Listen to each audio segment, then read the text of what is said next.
get your mind right. Real talk, no fluff, no sidelines. We outside, bring the truth to the sunrise. Yeah, man, yeah, we coming at the right time.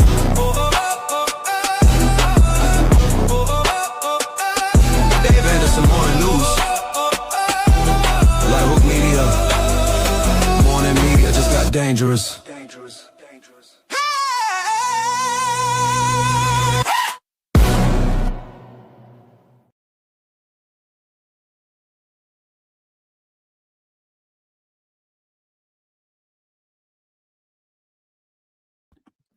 Good morning. What up?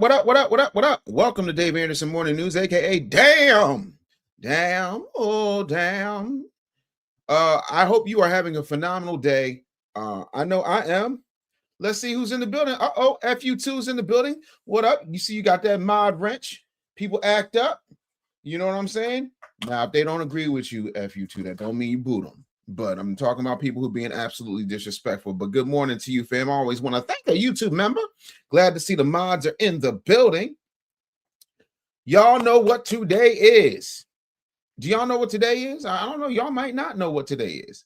But before I tell you what today is, I need to remind you that Chill Music is debuting May 1st. That's this Friday. That is this Friday. Chill Music is going crazy.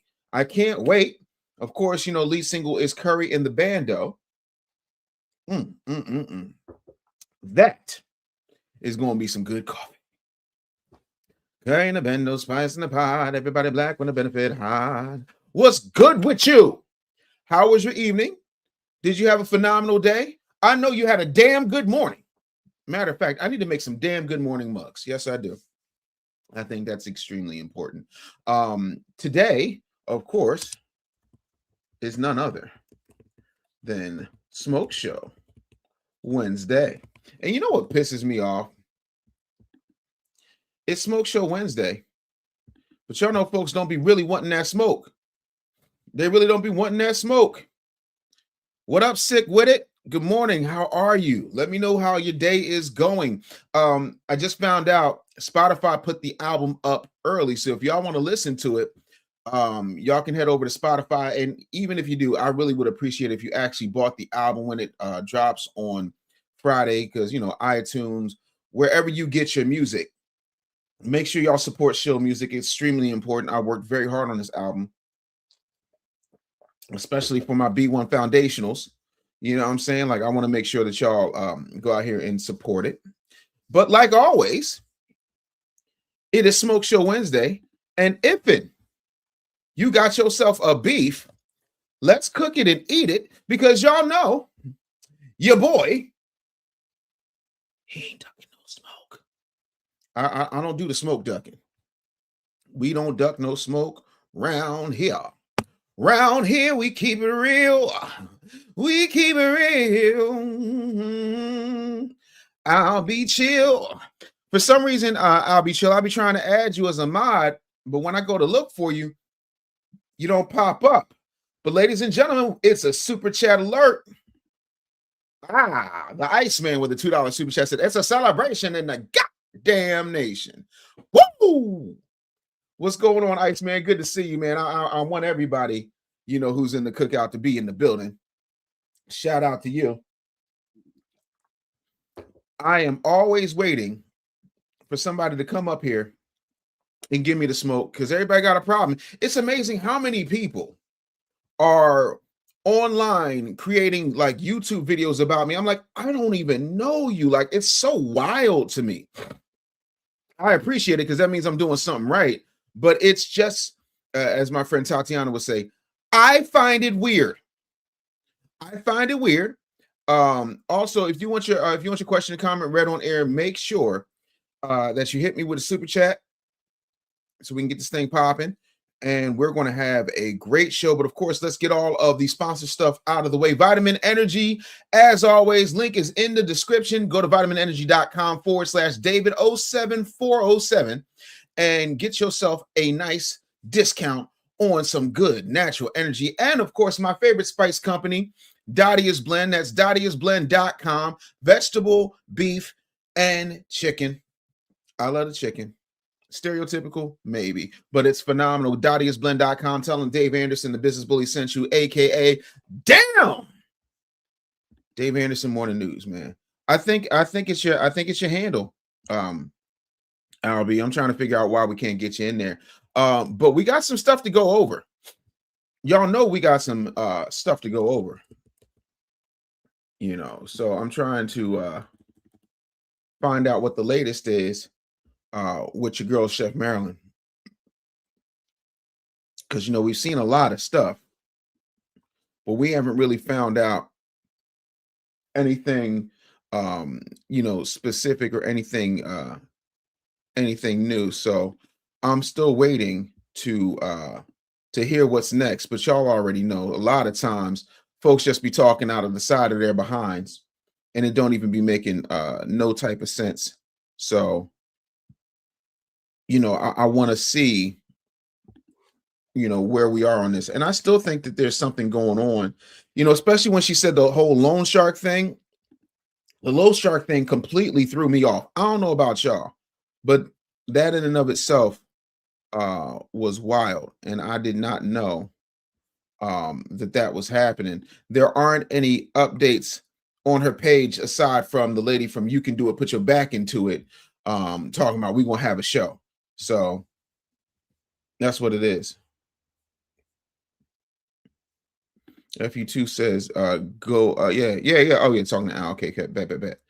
Oh, Vince Staples is dropping the album. That's what's up. I'm not mad at him. We need to get the likes up. We need to get the shares up. You know, your boy is out here putting out high quality foundational Black American entertainment. And so y'all already know, everybody who wants to come up here and bring that smoke woke up and chose poor decision making. I understand. You know, we've got military hearings, we got oil drama, we got AI in the Pentagon, we got creators getting debit cards, rappers fighting for their masters, platforms restricting videos, and the internet once again is proving that Wi-Fi was a mistake for some people. Ladies and gentlemen, I don't even know how to put this to you, but we're just gonna have a conversation, right? Let's just dive into it, because y'all already know your boy Petey, and I ain't talking Pablo, I'm talking Pete Hegseth. Pete Hegseth is out here wilding right now, people. Your boy Petey is out here wilding. We don't know what the hell is going on, but Petey out here bugging. Let me put this up for y'all real quick to see everything that's happening, because this is what goes down when people don't do the right thing. So we're gonna watch this together.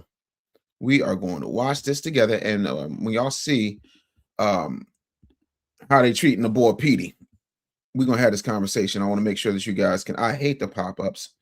I hate the pop-ups. Let's see if we can agreed to meet with us, as became embarrassingly clear as the day spun out and poor JD Vance had to keep going back and forth to the airport. First of all, the term JD Vance and poor should never be in the same sentence, but let's keep going. Never even had a meeting. So wish fulfillment is not really a strategy. I mean, maybe the president thinks he's doing some sort of Jedi mind trick and he can tell Iran, you will give up your nuclear weapons, and they automatically will. Oh, did y'all see that sap on his mouth? Did y'all see that tree sap on his mouth? I got to run that back. All we keep hearing on the objectives is we keep seeing all of the targets that we have struck. And again, that is an incredible accomplishment from a tactical standpoint. I think the proficiency of our military has been on display, but we're not in this for a tactical advantage. We're in this to fundamentally change Iran. And as we sit here today, Iran's nuclear program is exactly what it was before this war started. That tree sap's forming in his mouth. They have not lost their capacity to inflict pain. They still have a ballistic missile program. They're still able to blockade the Strait of Hormuz and have the ships that are capable of doing that. What is the plan to get that to change? And most disturbingly, the president keeps telling us that it's over.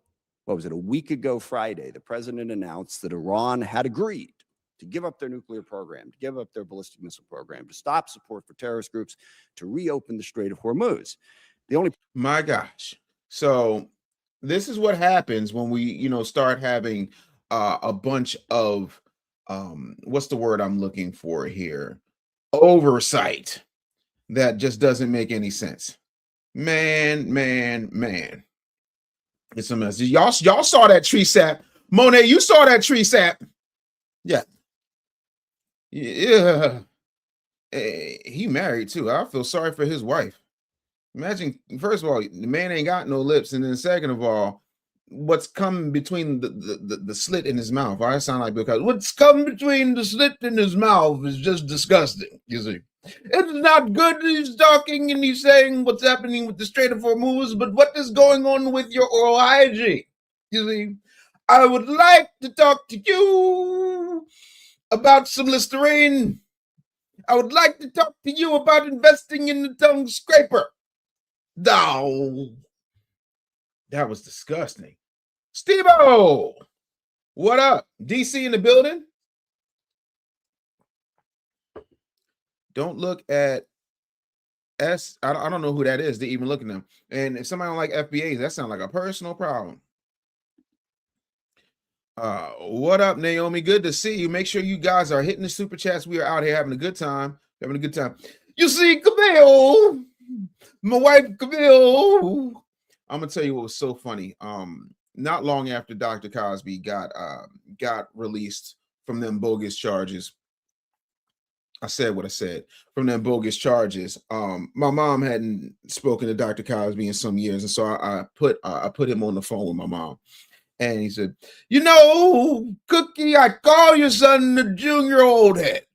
See. And my mom says, well, David has an also. No, Cookie, I said a junior old head, you see, because he's old, but he's young.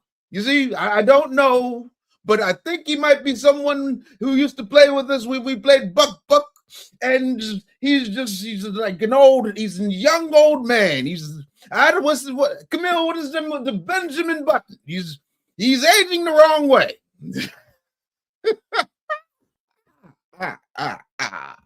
Ice, I'll be chill with the $2 super chat for the coffee pot.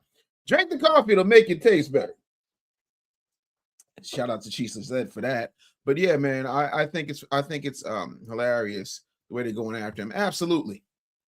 And that's why I'm telling y'all, like, I'm not even trying to be funny, but once y'all hear this album, it's bad enough they come after me with nonsense, man. Every time I turn around, there's some BS crisis. There is some nonsensical situation. And that's why support is extremely needed and necessary. And that's what happens when we start to do the things that we should be doing for our people, when we start calling stuff out. And y'all got mad at Cosby. A lot of people in my generation, at least, got mad at Cosby when he was like, you need to stop standing in line on Saturday morning for sneakers. None of you can play ball. I have seen it. It is not happening. When I graduated from Temple University, he said, I was looking in the coursework and I saw the majors that they offer here at Temple University. There is not a major for cheesesteak flipping. There is not a major for oatmeal dishing. There's not a major for taxi driving, and that's what the lot of you are going to be doing, you see. But yeah, what they did to Cosby is absolutely unreal. So there's a young man named Fanatiq who just popped up backstage. I'm very excited. I like meeting new people. So I'm excited. Let's make sure we welcome Fanatiq. What's up, brother? How are you? I'm pretty good. I'm pretty blessed. I'm happy to talk to you, man. Absolutely. What can I do for you today, my friend? Well, just really wanted to kind of get to know you a little bit better. I heard you mention a few things. Just to really quick tell you how I even found out about you, because I wasn't very familiar with your content. You debated one of my friends recently. Who's that? His name is Higher Thinking. I don't even know who that is. You guys were talking about the mayor of Chicago and whether or not. Oh, Oh, I remember him. Yeah, he kept bringing up points that he couldn't back up with facts. He started talking about how he felt, and yeah, I remember that. That's my homeboy. But anyway, I love that guy. He's a great guy. But very nice young man. Yeah, he is very nice and very pro black. He's also FBA, and so he told me about the content, and so I'm like, oh, some dude, he debated you did it. So I was excited because I'm like, okay, let me listen to this content. I'm gonna go debate this guy. And I listened to the whole conversation, and I was like, yo, I'm so sorry, bro. I actually agreed with it. It's like I didn't have a debate for you. And so I listened to that content, and that was that. And I was like, okay, well, and then just now I kind of looked it up. I looked at your YouTube kind of popped up on my feed. Sure. And I heard you mention Cosby, and I was like, dang, man. I agree with him again too. So I don't think we're gonna find very many. We're not gonna find any debate. But you mentioned something about an album. Yes, sir. What type of music do you do exactly? Well, I have my own genre. It's called shill music. So I do a bit of everything. So hip hop, R&B, yacht rock, rock and roll. I even have you've heard of Afro beats. Mm-hmm. I have what's called FB beats. So it's like Afro beats except for it's foundationally black. Yeah. And I have a song called Tethermouth. It's a pretty good song. No, I gotta look that up. Hold up.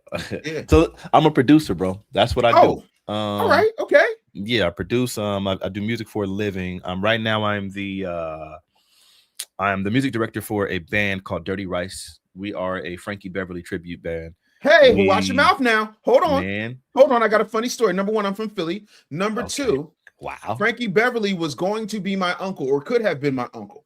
My Aunt Fran, God rest her soul. You got to remember, right? I'm a, like Bill Cosby said, I am a junior old head. My parents are much older. My mother was born in 46. My father was born in 35. I'm saying all that to say that Frankie Beverly would come to my my grandfather's door at least once a week, trying to holler at my Aunt Fran. My Aunt Fran, I'm not gonna hold you, one of the most beautiful women in the world. I'm not even gonna lie to you. God rest her soul. She's beautiful. Like, I mean, she even had like the Betty Boop mode, so I get it. Like, people was on my Aunt Fran. Right. Having said all of this, what is going on with your screen? Why am I on like sorry, 17 different screens, bro? No, that's on me. Let me fix it back. Hold on 1 second. What is we doing? No, you good. Are you clearing down? Are you with the feds? No. Are you taping this right now? I am. I stream on Twitch, and that's all right. What up, Twitch? Yo, go get my album, Shill Music. It's available everywhere May 1st. Anyway, May 1st. Frankie Beverly was in a gang. It's a true story. Frankie Beverly was in the gang, and I said to my grandfather after hearing this story, because I couldn't believe it was true. And my grandfather said, No, I didn't get, I think the sun. No, that's not the kid on my door. He was a hooligan. He was a leather jacket wearing, grease comb having. He wasn't coming nowhere near my Francine. Said, you ran Frankie Beverly off? He said several times, and I do it again. Yeah, that's crazy. Yo, I'm trying to tell you, man. So yeah, Frankie Beverly could have been my uncle, but unfortunately, my Aunt Fran married my Uncle Russell. And I mean, fortunately, but because unfortunately, it's crazy. All my cousins are brown skinned. Frankie Beverly, we would have had some high yellows messing with Frankie Beverly because my aunt was kind of fair. She took after my grandmother. But I say all that to say, yo, you got a Frankie Beverly and Mays tribute band. Say less. I'm there. Nah, for sure. And it's premiere, man. I mean, like legitimately, every single one of our shows are sold out. We just did our first cruise. We headlined Taste of Soul 3 times, to an audience of 300,000. Yes. Frankie Beverly's son is actually going to be at our next show on May 17th at Spaghettini. His son is, was kind of managing the business. We've gotten endorsements from, his family. Jubal Smith is doing a performance with us on May 30th at Newport Jazz Festival. So we're really doing it in a very serious way. And so I'm hyper proud to be, even directing this band because, I mean, look, I'm gonna be real. I didn't grow up on Frankie Beverly music. I wasn't really allowed to listen to secular music. I was very. Oh Lord, wait, are you Pentecostal? No, it's non-denominational, but it was a very cult-like experience. So I didn't grow up on no secular music, legit.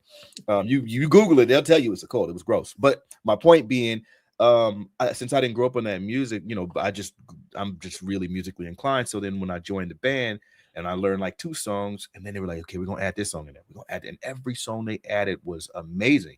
And I realized just how great his music is. And then also I realized the legend that he is, and the fact that he never got the accolades that he was supposed to, in the sense that we venerate mediocre musicians. I shouldn't say this publicly, but I'm gonna say it. Mediocre musicians like the Beatles, right? We venerate them. They will be forever seen. See, look. I know you're gonna be mad. I know people. No, I'm not mad. I agree with you. I hate respectfully. Okay. Respectfully, and again, like my aunt Gigi, that's my aunt Fran's youngest sister. Right? I take care of my aunt. She was obsessed with the Beatles. She came in that end of the era because she's the youngest, right? Okay. Her and Uncle Byron, the youngest. They came on that. Yo. First of all, that's an Ike Turner riff. Off top. Second of all, what they didn't steal from Ike, they stole from Jimmy. What they didn't steal from Jimmy, they stole from Little Richard, who took them on the damn road. There is no British invasion without an architect of rock and roll. Please don't get me started on the Beatles. Not to mention their biggest contribution was almost scrambled eggs. Can't help thinking about your sexy legs. Those were the original lyrics of Yesterday. Google it when you ain't got nothing better to do. Are you being serious right now? I don't joke about music, bro. I'm a disciple of Teddy Pendergrass. What I do not do is joke about music. Look, see, that's so. Here's what's crazy. I love their music though. Yeah, of course you do, because you're black. When people cover their music, it is always better than when they're doing it themselves. Because it's black music. That's why. Exactly. Again, speaking of Philadelphia, Music Soul Child, something in the way his version is so much better. That's exactly the point. 100%. Because it's black. 100%. There's 2 things you can never do in this life. If I die, I want y'all to play this at my funeral. Bro, I'm holding you accountable, Fanatiq. Make sure they play this at my funeral. There's 2 things that you cannot do. You can't let any amount of money is never going to unlame a lame. And no matter how much mayo you put on soul, you are not going to get that flavor. 100%. Period, point blank. 100%. I'm sorry. The Beatles is black music. I'm sorry. Here's one for you. Shake It Up, Baby, Twist and Shout. You know, Ferris Bueller's Day Off, the Beatles thing. Yeah, sorry. Isley Brothers. I ain't know that. Most people don't. Also, you know, you make me wanna. Isley's. So the Beatles have done nothing but cosplay. Y'all keep talking about Elvis, but you let them 4 mop-headed looking, ugly face, fish and chips, bangers and mash ass people run off with our sound. I'm sorry. I'm going on a tangent. This is your time. Here's what I want you to do. I want you to talk. I'm gonna come right back, but I got to grab something off the printer. What I'm going to do is I want you to tell everybody about your band, tell everybody about your website, how people can support your music, where they can get it, all that good stuff. Okay. For sure. Look. Well, like I said, we the name of the band is Dirty Rice, spelled DURTIRYCE. I should grab the hat. I'm going to right now. Boom. Dirty Rice. We are a Frankie Beverly tribute band. It's spelled DURTIRYCE. What we're doing, man, is we're keeping the legacy. Dirty Rice featuring Duran. Our lead singer is the literal truth, a genuine star, a generational talent. Frankie Beverly is a cross-generational talent. And there's a lot of people that wanted to keep his legacy alive. We were doing it slightly, before his passing, but nobody can keep this legacy alive to the tune that Duran does. Dirty Rice is really trying our best to capture the essence of that band Maze, because that was some of the most excellent music. A lot of us have cultures where our parents and our grandparents were going to these concerts and all white, and they drop you off at the grandparents and all that stuff. I've heard that story millions of times from people, in my age group. It wasn't my personal experience, but that is how people lived. And so knowing the legacy that he was, the fact that he didn't change, he never switched it up, and he just kept his music the same, is beautiful. So what we're doing is we've been all over Los Angeles. We went to St. Louis once or twice. We just did a cruise in Ensenada. We have a cruise coming up in 2027 that y'all should come to. Go to the website dirtyrice.com, DURTIRYCE. We sell merch, lots of it. And we got these hats and sweaters, hoodies, shoes, all of it, just everything. And it's doing pretty freaking well. And it's, you know, all to keep this legacy alive. People are stingy with who they are willing to support. Again, if he was a Caucasian, you know, we would never hear the end of him. But because he was who he was and because he looked like us, then, you know, but then he never got the shine that he wanted outside of our community. We recognized the talent. We saw who he was and we gave him the props that he deserved, but not everybody else was able to give him that. And so what we're trying to do is keep that legacy alive. So if y'all want to come support the music, again, we do, I believe, a fantastic tribute. The music is on point and nobody can touch our lead singer. So check out the website, come to that cruise. It's going to be a freaking amazing time. You know, that's all that.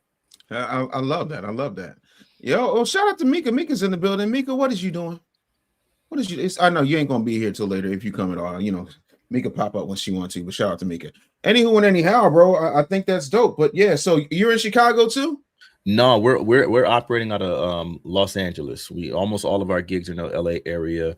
You know, we Andre Russell from KJLH. You know, he's forever promoting us. He's like one, you know, our main promoter. He, you know, comes on the road with us and announces all of our shows. So that's where we are. But we're Jubu, you know, who played with Mays and Frankie Beverly for X amount of years. He's gonna be playing with us May 30th. But then now that we've kind of inked a deal with him, so we're gonna be doing several shows with him moving forward. Some shows are gonna be in the South with Jubu, and then he's gonna come to some of our shows on the West Coast. So that's like a newly inked thing. So it's really going well. But I wanted to go ahead and I want to produce some music for you, buddy. Man, I'd love that, man. You send me some tracks. Listen, I'll make it work, bro. Yeah, and you said you're not stuck in just only hip hop. You do all of it, right? All genres. I think, you know, even I think the folks in the cookout, that's the audience. They'll tell you, like, I like genre bending stuff because I mean I'm black, and I think a lot of times we gotta stop. It's a funny story. I remember one time. I've known my wife since I was 17 years old, but when we started dating, something came on, and just instinctively, I was like, yeah, nah, she's like, no, I love this song. I was like, oh, for real? She's like, yo, no, Dave, I don't have nigga ears. And I said, me neither. Like, you know, I don't know how old you are, but I came up in the 70s and 80s. And for me, and when I say 70s, I might as well just say end of the 70s and then throughout the 80s and 90s, I came up in a time where, you know, it wasn't uncommon to hear Run DMC and then go hear Van Halen. It, you know, my stepfather's best friend was George Benson. So I remember going to Valley Forge Music Fair, and I never seen a stage like that because the stage was like a round and it spun. So he's bing, ding, ding, ding, ding, bing, bing, ding, bing, ding, ding, ding, ding, ding, ding, ding. And I'm like, yo, it's cool. I said, I don't know how I'm gonna do it. I said, but one day I'm gonna be on that stage. And then I was 10. 7 years later, I was on that stage with Teddy Pendergrass. That's crazy, bro. Last show in the Valley Forge Music Fair. Like, I love music, man. You play instruments as well? I play every brass instrument except for the trombone, but bro, I'm extremely rusty. My embouchure is shot. You'll be lucky to get taps out of me nowadays. Dang, I played the trombone, the baritone, the tuba. Yeah, I love the tuba. I hated the trombone because the slides always bothered me. I was much better with valves. I don't know why. You like, probably because it could be slightly off. You know what I mean? You probably want specifically accurate pitch, and I know exactly. I get it because even it was something that bothered me. Even like because it really is just based on your own ear. How do you know you're exactly on the F? How do you know? You know what I mean? Because there's just really you just kind of gotta feel it. Yeah, and it's just a slide, so it could be anywhere. And I understand exactly where that came from. Even so for me, yeah. There was another thing that you mentioned really quick that I genuinely appreciated, man. It was a Cosby thing. Yeah. So I do a lot of debates. Okay, so I've done like debates with like a lot of high profile people, and one of the debates that I had was with this on these panels where I was defending at the height of that Bill Cosby, specifically because obviously there is no forensic evidence which ever indicates that he did any of these things. You had everybody come forward and mention things like, hey, Quaaludes were the drugs at the time, and yes, he admitted in a deposition that he got Quaaludes, but that was like a sexual enhancer. This is not the same as like date grape drugs. This is not what that is. It's not incapacitating you. It's not that type of environment. And these women, Whoopi Goldberg herself, literally went on there and said, I willingly took those things. We all took those things. So he provided a sexual enhancing or women. He never said that he gave them to them surreptitiously. He never said he drugged people. But then now, if you look at everywhere, every headline lies and says Bill Cosby admitted to drugging and raping women. He never did that. He said he had the Quaaludes. Now, with that, furthermore, again, there was never any forensic evidence. No. These people are all coming forward like that were paid in some of these cases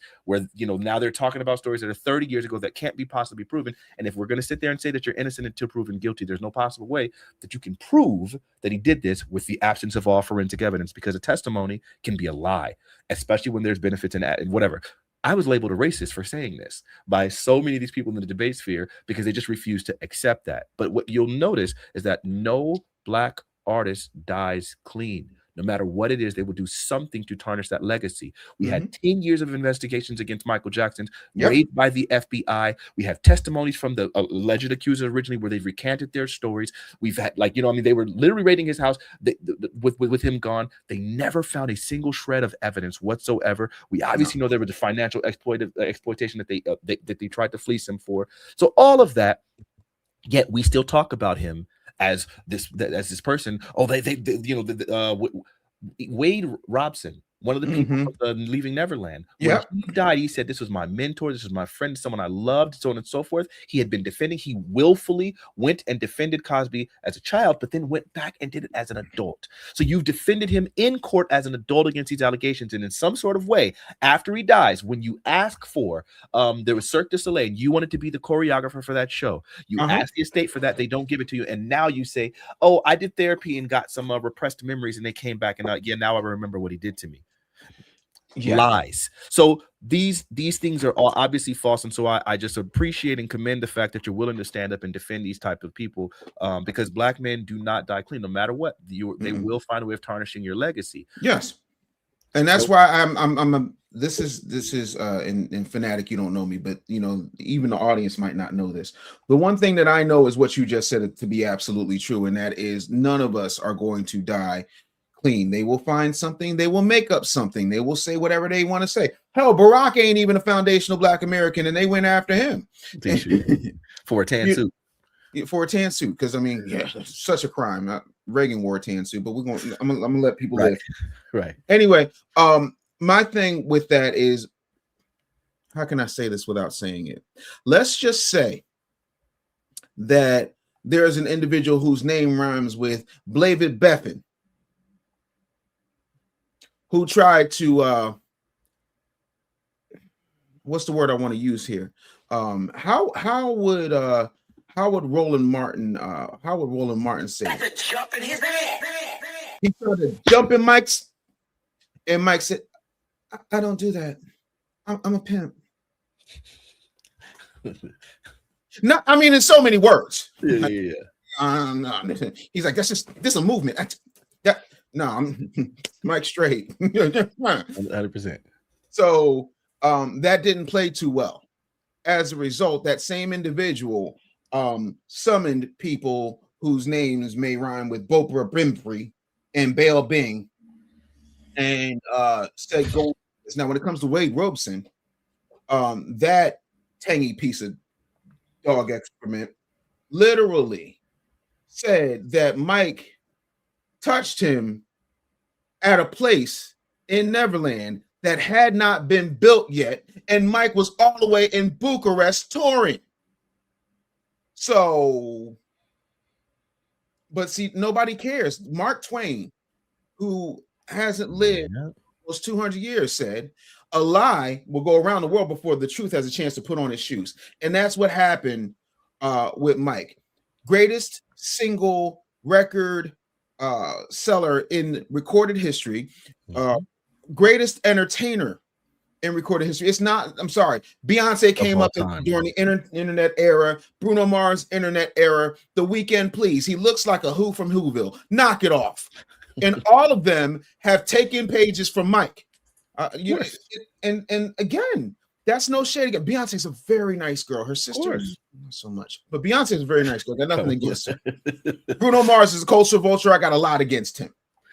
See, hey, can I speak to that real quick? Feel free. Look, Bruno Mars. What show is we having conversations, and if anybody, real quick before you go, I just want to put this back in the chat because, you know, black folks will act like I didn't say they couldn't come up and blah, blah. You know how I go. So if y'all want to come up and join the conversation, it is the Smoke Show.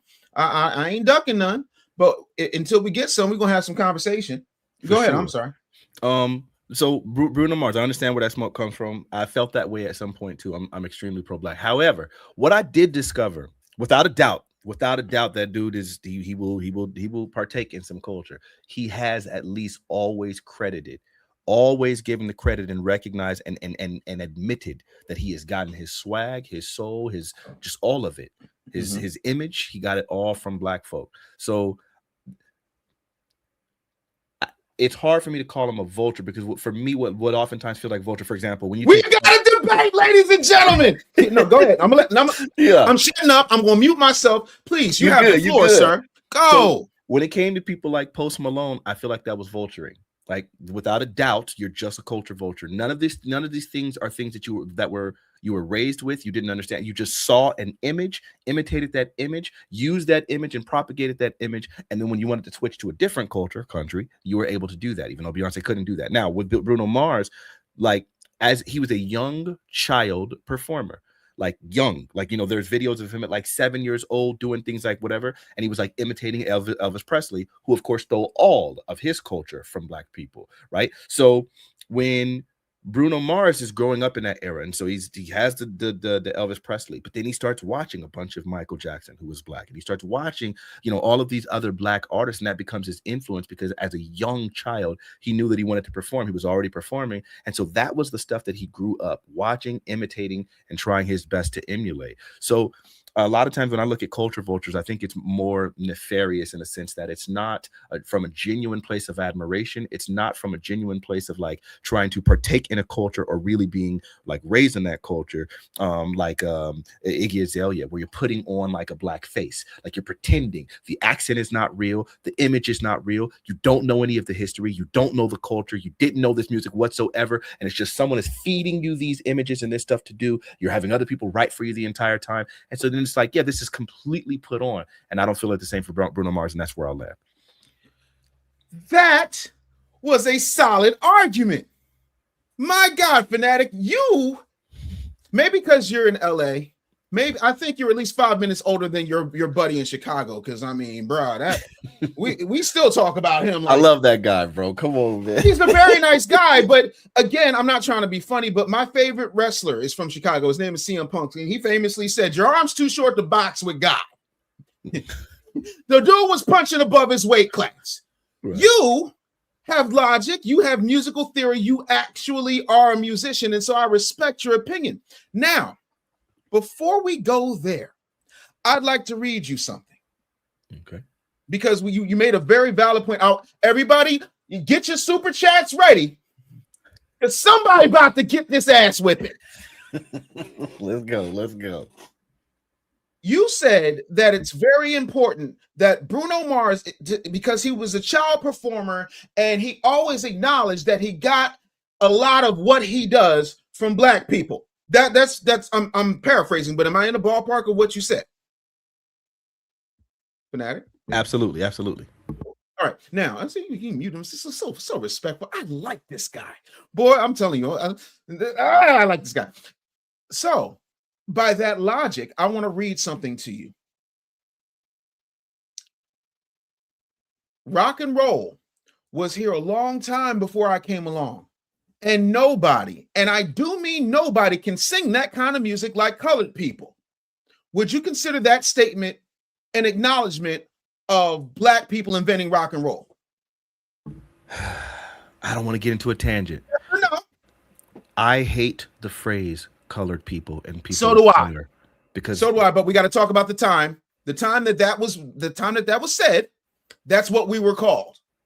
Sure, but if someone's using that today, then it's not today. No. I'm talking the 1950s. Oh, yeah. Okay, yeah, that's when colored people were exclusively black. Right. Yes, but I don't want to get on colored things. But you agree with the statement. So if somebody 100%. Is saying that, you would contend that they, like Bruno Mars, are acknowledging the fact that black people are behind rock and roll, and can't nobody sing rock and roll R&B like black folks. Without a doubt.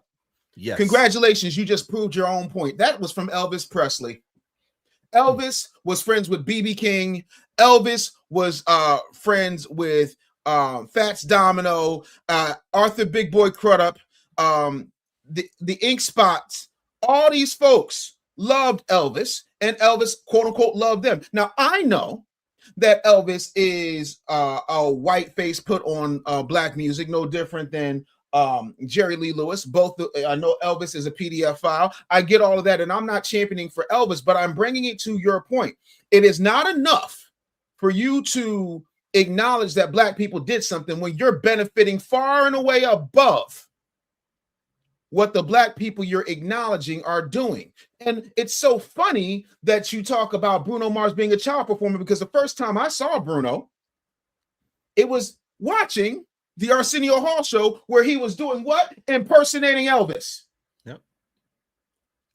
Not only that, the man has never had an original song a day in his life. Hell, if you look at his latest song, You Make Me Dance. I'm sorry, that's not how his version goes. His version goes, do, do, do, do, do, do.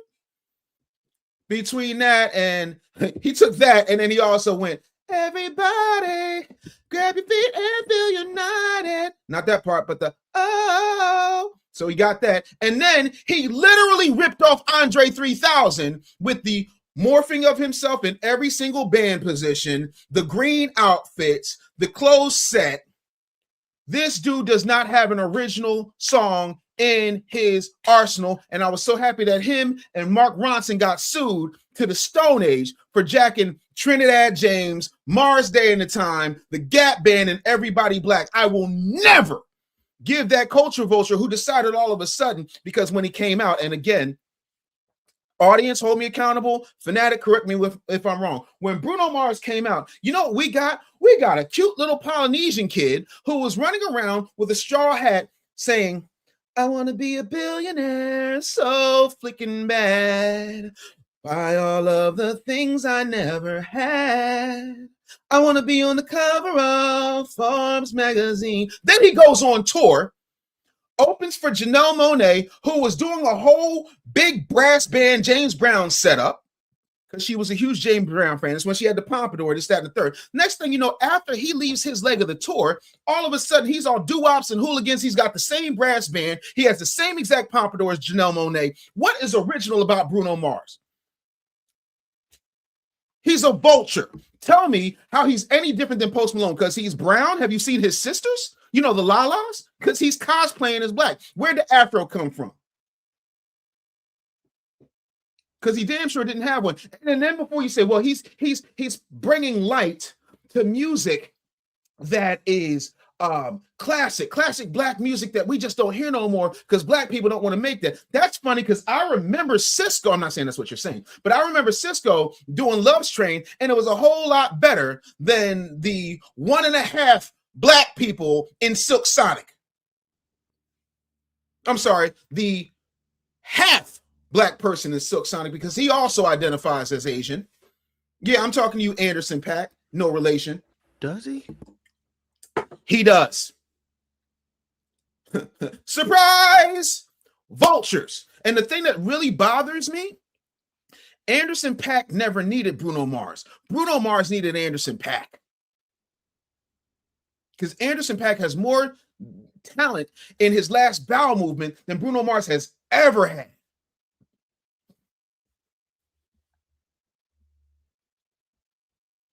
It's okay.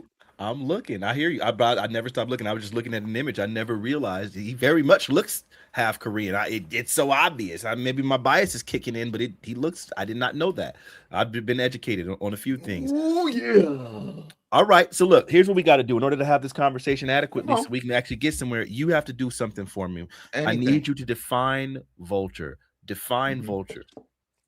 A vulture is a predatory bird that in desert environments will wait until its prey is incapacitated, cannot do anything, and it will pick off the best pieces so that it can eat at the expense of its victim. A cultural vulture does the same thing to foundational Black American artists. Now, here's the thing that's really going to fry your noodle. Do you know what label Bruno Mars is signed to? I have no idea. Of course you don't. Atlantic. Okay. And you ever hear that song? We got it dripping in finesse. It don't make no sense out here dripping in finesse. Sounds You super familiar. know. Yeah, Of because have you seen that video? No, of course not. Because he's dressed like how they were dressed in the beginning of A Living Color, and the same way they demit. And again, Nicki Minaj is not a foundational Black American, but she does not have the same complexion for the protection for the collection like Cardi B does. So they grab the label mate, they slap Bruno on it, and then all of a sudden, Cardi B is skyrocketing beyond what she was doing beforehand. Not only that, when it comes to the definition of a vulture, I have 2 daughters. My oldest is 26. My youngest is 11. Judge your mother. I only have 2 children. There's a gap there. I get it. Calm down. Meanwhile, I told my oldest when she was 15, I said, by the time you're my age, I said, and I was around 40 or so. I said, by the time you're my age, the idea of a Black rapper is going to be as weird sounding as Lenny Kravitz and Slash are to rock and roll. I said, I've seen it happen, and it's happening because I'm sorry. All my brags turn to facts. So my understood, like SUV's Black on Black was my brother, God rest his soul, one of his favorite songs of the modern era. I'm not saying Jack Harlow's not talented. I don't like no whips and chains. Oh, that's a sample from Black Man. Never mind. They benefit because they can do with our music what we're not allowed to do. Period, point blank. And until you also have to understand that I'm not just blaming the artist here. I'm blaming the people and the machine behind the artist that will, in this day and age, market to a point where there's billboards, bus backs, social media campaigns, TV crossovers, TV show appearances, reality show background music, which was unheard of 5 years ago to put commercial music as reality show background music, but it's a commonplace thing as these companies start to do what was in the 2005 movie Idiocracy. They're starting to merge into mega conglomerate corporations. Leor Cohen invented the 360 deal. Who gets screwed by 360 deals more than Black people? Don't worry, I'll wait. Nobody, right?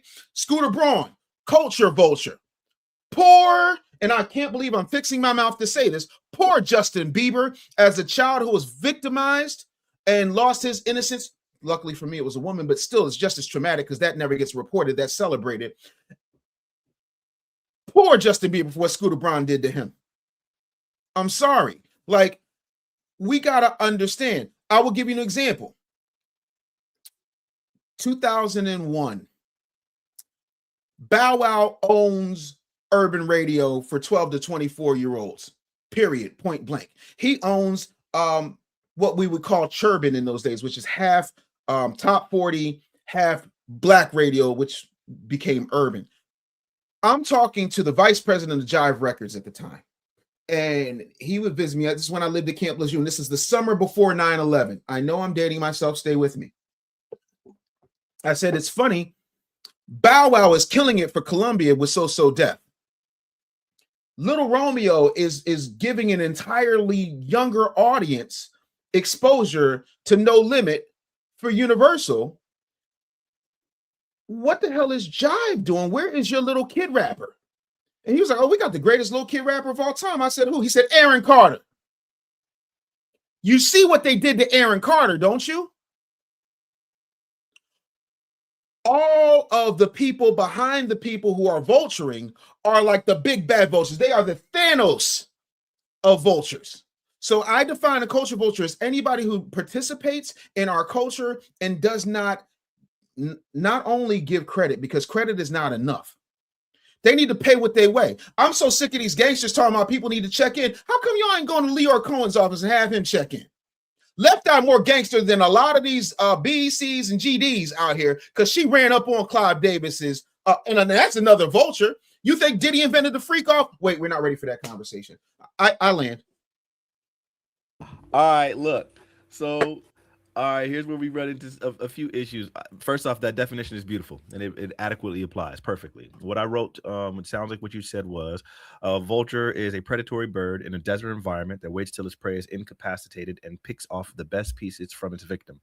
Correct. And I think that's perfect, because that's exactly what culture vultures do.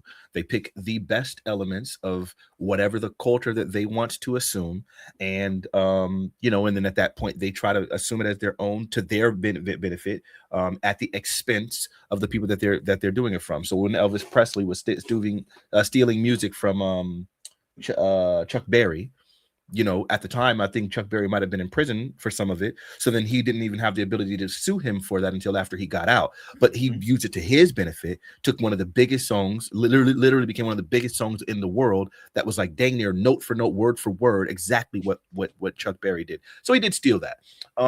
So I get that. And I think stealing is where the biggest problem comes into play, because I think I have to make always a distinction between someone who is just stealing and appropriating versus someone who is kind of, again, raised on that culture. Because, like, you were absolutely accurate. One of the biggest performances he did was Elvis Presley back then, but he also very much imitated James Brown during that same time period. So that was, one of our greatest soul artists of that same time period. Furthermore, in all of his interviews, he always credits his influences as being Stevie Wonder, Prince, Michael Jackson, and other black artists. On top of that, when because like a lot of music, like, you're 100% right, I think is stolen. If you listen to Uptown Funk You Up, I've never heard really people make this comparison. It is almost identical to Michael Jackson's Jam.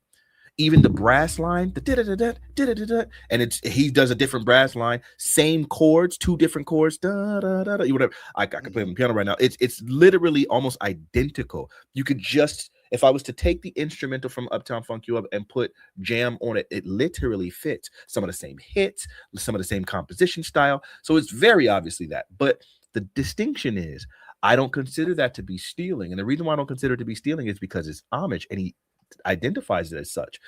On that album, 24 Karat Magic, I totally agree with you. None of those songs are fully original because they're almost all like ripoffs. But what he did say, point blank, this album was specifically homage to 80s and 90s R&B. That's what he specifically said. And of course, who dominated R&B at that time more than Teddy Riley? He shares my last name, no relation. So when you look at that and you see he's paying homage, I don't know any way that an artist could pay homage without being called a vulture in that way. Without a doubt, like Drake, he is ambiguous in the sense that he will go from thing to thing to thing to thing to thing. Because his latest album is like super Spanish influence, but they're not going to go for it the same way black folks do. Black folks invite everybody to the cookout, and Hispanic people are a lot more selective. I wish we could imitate at least that thing.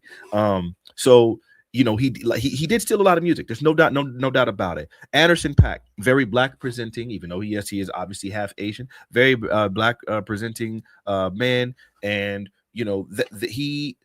the other thing that I would say that makes him not as much of not a vulture is because he does raise people's profile. Without a doubt, Anderson .Paak benefited from Silk Sonic. Without a doubt, Bruno Mars benefited from Silk Sonic. They had a somewhat symbiotic benefits there. The fact of the matter is, though, Anderson .Paak's profile, even though I think he is significantly more talented than pretty much most producers in the game right now, like literal actual musician that literally plays the drums on his own tracks, lays them out. He's a studio musician, a composer, a writer, singer, all of it. So that the Anderson .Paak is one of the most talented individuals in existence. What he did when he joined Bruno Mars, because Bruno Mars, like you said, he has that complexion for the protection. Without a doubt, people are looking for black music on white faces. That someone had pointed out, when you look at someone like what's his face, Tyrese, and he drops that song Shame, with Jennifer Hudson, and the song didn't go into the 50 million, 100 million range, the way it's supposed to, even though I think it's one of the most fantastic songs that was released in that year. If a white person was to do that exact same song, the song will go crazy. White people are allowed to be mediocre. Black people have always had to be above and beyond. That's why Adele, I love her, great artist, whatever, not in my opinion, one of the greatest singers, good songwriter, but not one of the greatest singers of all time. But people put her in that echelon, even though that's not her strong suit. It's the whole package. It's a strong suit. It's not her voice, but people try to label her that way because, you know, white mediocrity is just always going to be elevated to a whole nother level. What distinguishes Bruno Mars from other culture vultures is, again, these were influences that he was raised with. You know, he was raised in a mixed family, you know, and whatever. And he heard this music from his youth. His mother was a musician. His father was a musician. They played a lot of this, whatever. This is where he got these Elvis influences and this James Brown influences and the Stevie Wonder. His parents grew up on that music as musicians.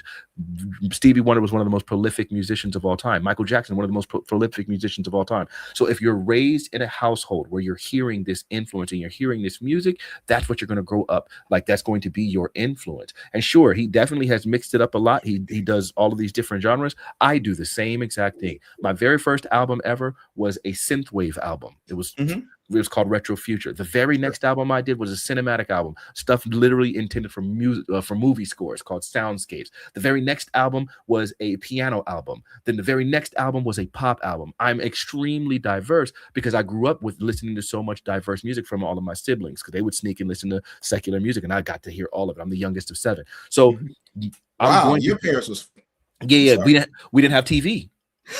I told you it was cold. His ass. I told you they wouldn't allow television, so you got to find something to do. 7 kids. Oh, clear, 7 kids. There you go. You know, if you look at it, so it's like when all of that influences why my music is so very diverse. Why, like, I can play any genre of music. I listen to any genre of music because all of them are diverse. And so in the same sense, he listens to all of this different music, which is why all of his albums are so very diverse. Some albums are going to be very pop oriented. Some albums are going to be very whatever. You know, and he's just a talented nigga. So again, it's just I land with this.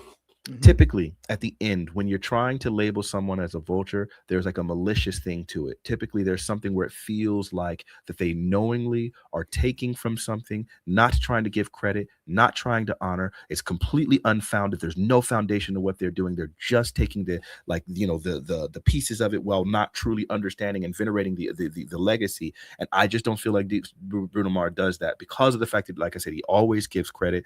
I think him benefiting Anderson .Paak in the way that he did, I think was also beneficial. So again, culture is just, I think, too negative of that. Without a doubt, he has benefits and protection being a person that is not black doing black music. The music is going to soar more. But I just don't think he has the negative intentions. I can't know his intentions, but it just, because of just his constant homage and constant signal boosting of where he got his influence, it's hard for me to call it vulturing. I understand, and I respect that it's hard for you to call it vulturing. Unfortunately for you, it's not hard for me. He's a vulture, because here's what I mean. I will give you an example. I got a lot of stories because I grew up in this business. 1991. If you've ever heard of Welcome America, which takes place on the Parkway here in Philadelphia, or any of the Roots Picnic, all that type of stuff. My uncle, my father's kid brother, Kearney Anderson, created that model using Philadelphia. We had a thing called Unity Day. And one of the things I would do, just because I loved radio and I love music so much, my uncle would have me be the gopher for celebrities. And so it's 1991, 1992. Don't hold me to the year, but definitely early 90s, because I couldn't have been no more than 14, 15 years old. And I'm in the Embassy Suites with CeCe Peniston, Elder Barge, Aaron Hall, Jamie Foxx. There are other people there, but I'm not going to mention who those people were, just for anonymity and image sake. But those people, they've heard me tell the story before.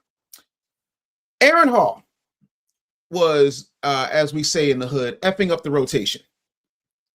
And Elder Barge looks at him and says, "What's wrong with you?" He said, "That biatch, R. Kelly, stole my style." And the room went silent.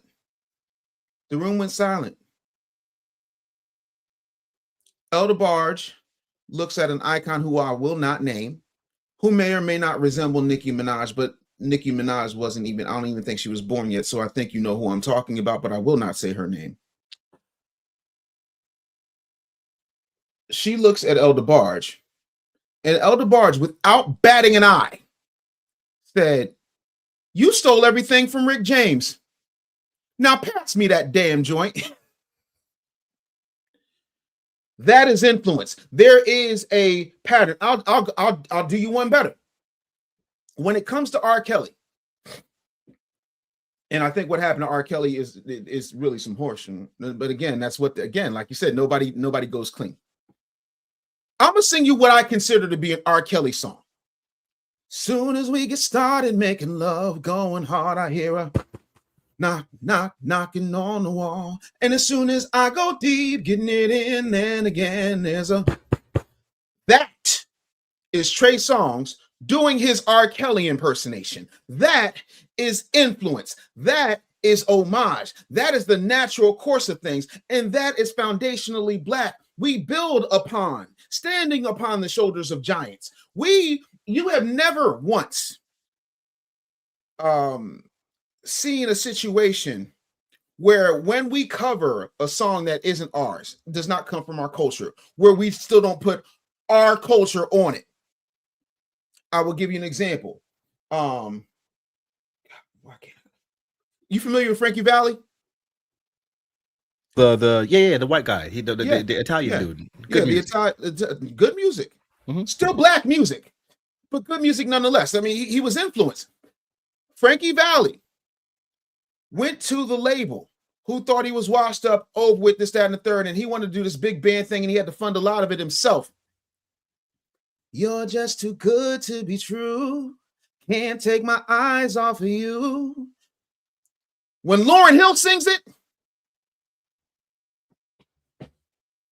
there is a difference, but she still acknowledges where she got the song from. This dude will take bits and pieces of different songs. For example, Versace on the Floor is made up of the Jets' Make It Real, Polynesian, I'll Let You Have That One. But the actual, that's Jeffrey Osborne, You Should Be Mine, aka the Woo Woo song. All he does, and see, the thing of it is, there's a book called Still Like an Artist. I don't mind influence. If you listen to my album, you can see where my influences are.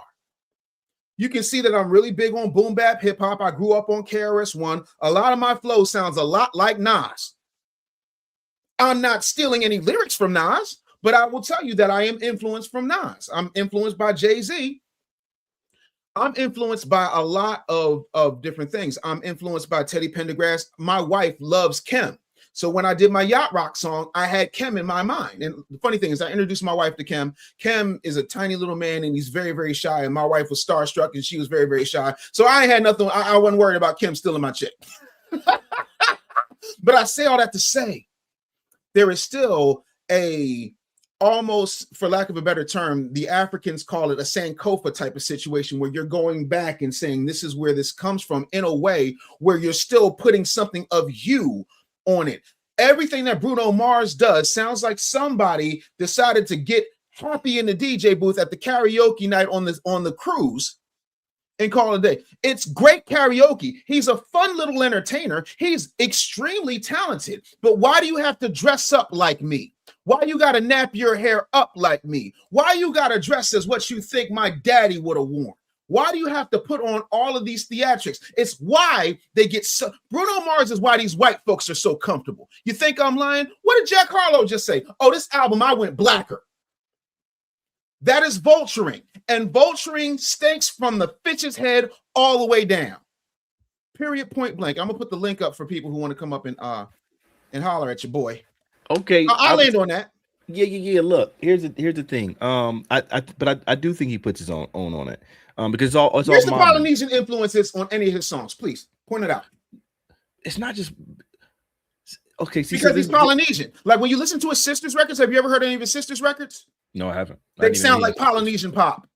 You can hear the influence. You can hear the ukuleles. There's a part of that. So I don't hear none of that from Bruno. None. Miguel is half Mexican and half Black, and he will tell you because his daddy was a handyman, and the only way he could get his daddy's attention because his daddy was obsessed with Prince. But Miguel is Black. You understand what I'm saying? So he started singing like Prince, but you still hear the Mexican influences. Where is the Polynesian influences on Bruno Mars? I don't see him with any tribal tattoos, which, you know, I don't see him with none of that. I don't see him with any, I ain't seen him with a pineapple yet. Wait, I'm just saying. Because his Come on, his dad is Puerto Rican. No. That is a lie. His father is half Puerto Rican and half Jewish. And the Puerto Rican that he is white facing Puerto Rican. Sure, he is not Moreno. No, I'm not saying that. I'm just He's saying a half Puerto Rican Jew. So Okay. to put that another way, so you got a half Puerto Rican Jew on one side, and his mama's Polynesian. His mom is Filipino. Polynesian. Is that considered Polynesian? Pacific Islander, Polynesian, Samoan. Like, I mean, we could do it all day. I mean, you know, I mean, all those, you know, you talking about, you know, Kiribati and or they call it Kiribati, Tuvalu, Tonga, all of those Samoa, Marshall Islands. That's not the same as the Philippines. The Philippines. I don't think we ever considered them the same as Polynesian. Am I tripping? I will say this: when you look at, and I've said this before on plenty of shows, when you look at Amazon Prime, you can Google this when you got nothing better to do. When they do Asian Pacific Islander Month, do you know who's at the face of it? Bruno Mars. Bruno Mars is a Pacific Islander according to his own cultural definition. So Polynesian, Tongan, Samoan, any way you slice it, he considers himself Polynesian. He considers himself Pacific Islander. Pacific Islanders are in the same class as Asian. That's how we identify them. That is how, when they are represented in the Congressional Asian Pacific Island American Caucus, API, that's how they represent. That's how they're represented. He's Polynesian. He's Pacific Islander. He ain't black. AAPI is a real thing.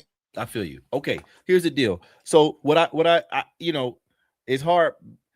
I feel like what he does is, because it's not like with any modern music, there's this thing that people talk about that happened, right? Culturally. If you look at like and you take anyone in the decade of the 60s and you just put them in the typical garb and, you know, the way they present themselves, hairstyle and all that stuff of the 60s, you immediately can identify this is the person from the 60s. And the same for the 70s, same for the 80s, same for the 90s. And then after the 90s, you don't get to see that the same. So you take someone from the 2000s and it doesn't look very, very different from the 90s. You take someone from the 2010s, it doesn't look very different from the 2000s and the 90s. We stopped evolving in that way. And in the same sense, whereas when you had back in the day, all of this music that like really hit these very specific pockets that were very identifiable, very distinct, that disappeared. So then now people who grow up today, they're going to be growing up in a lot,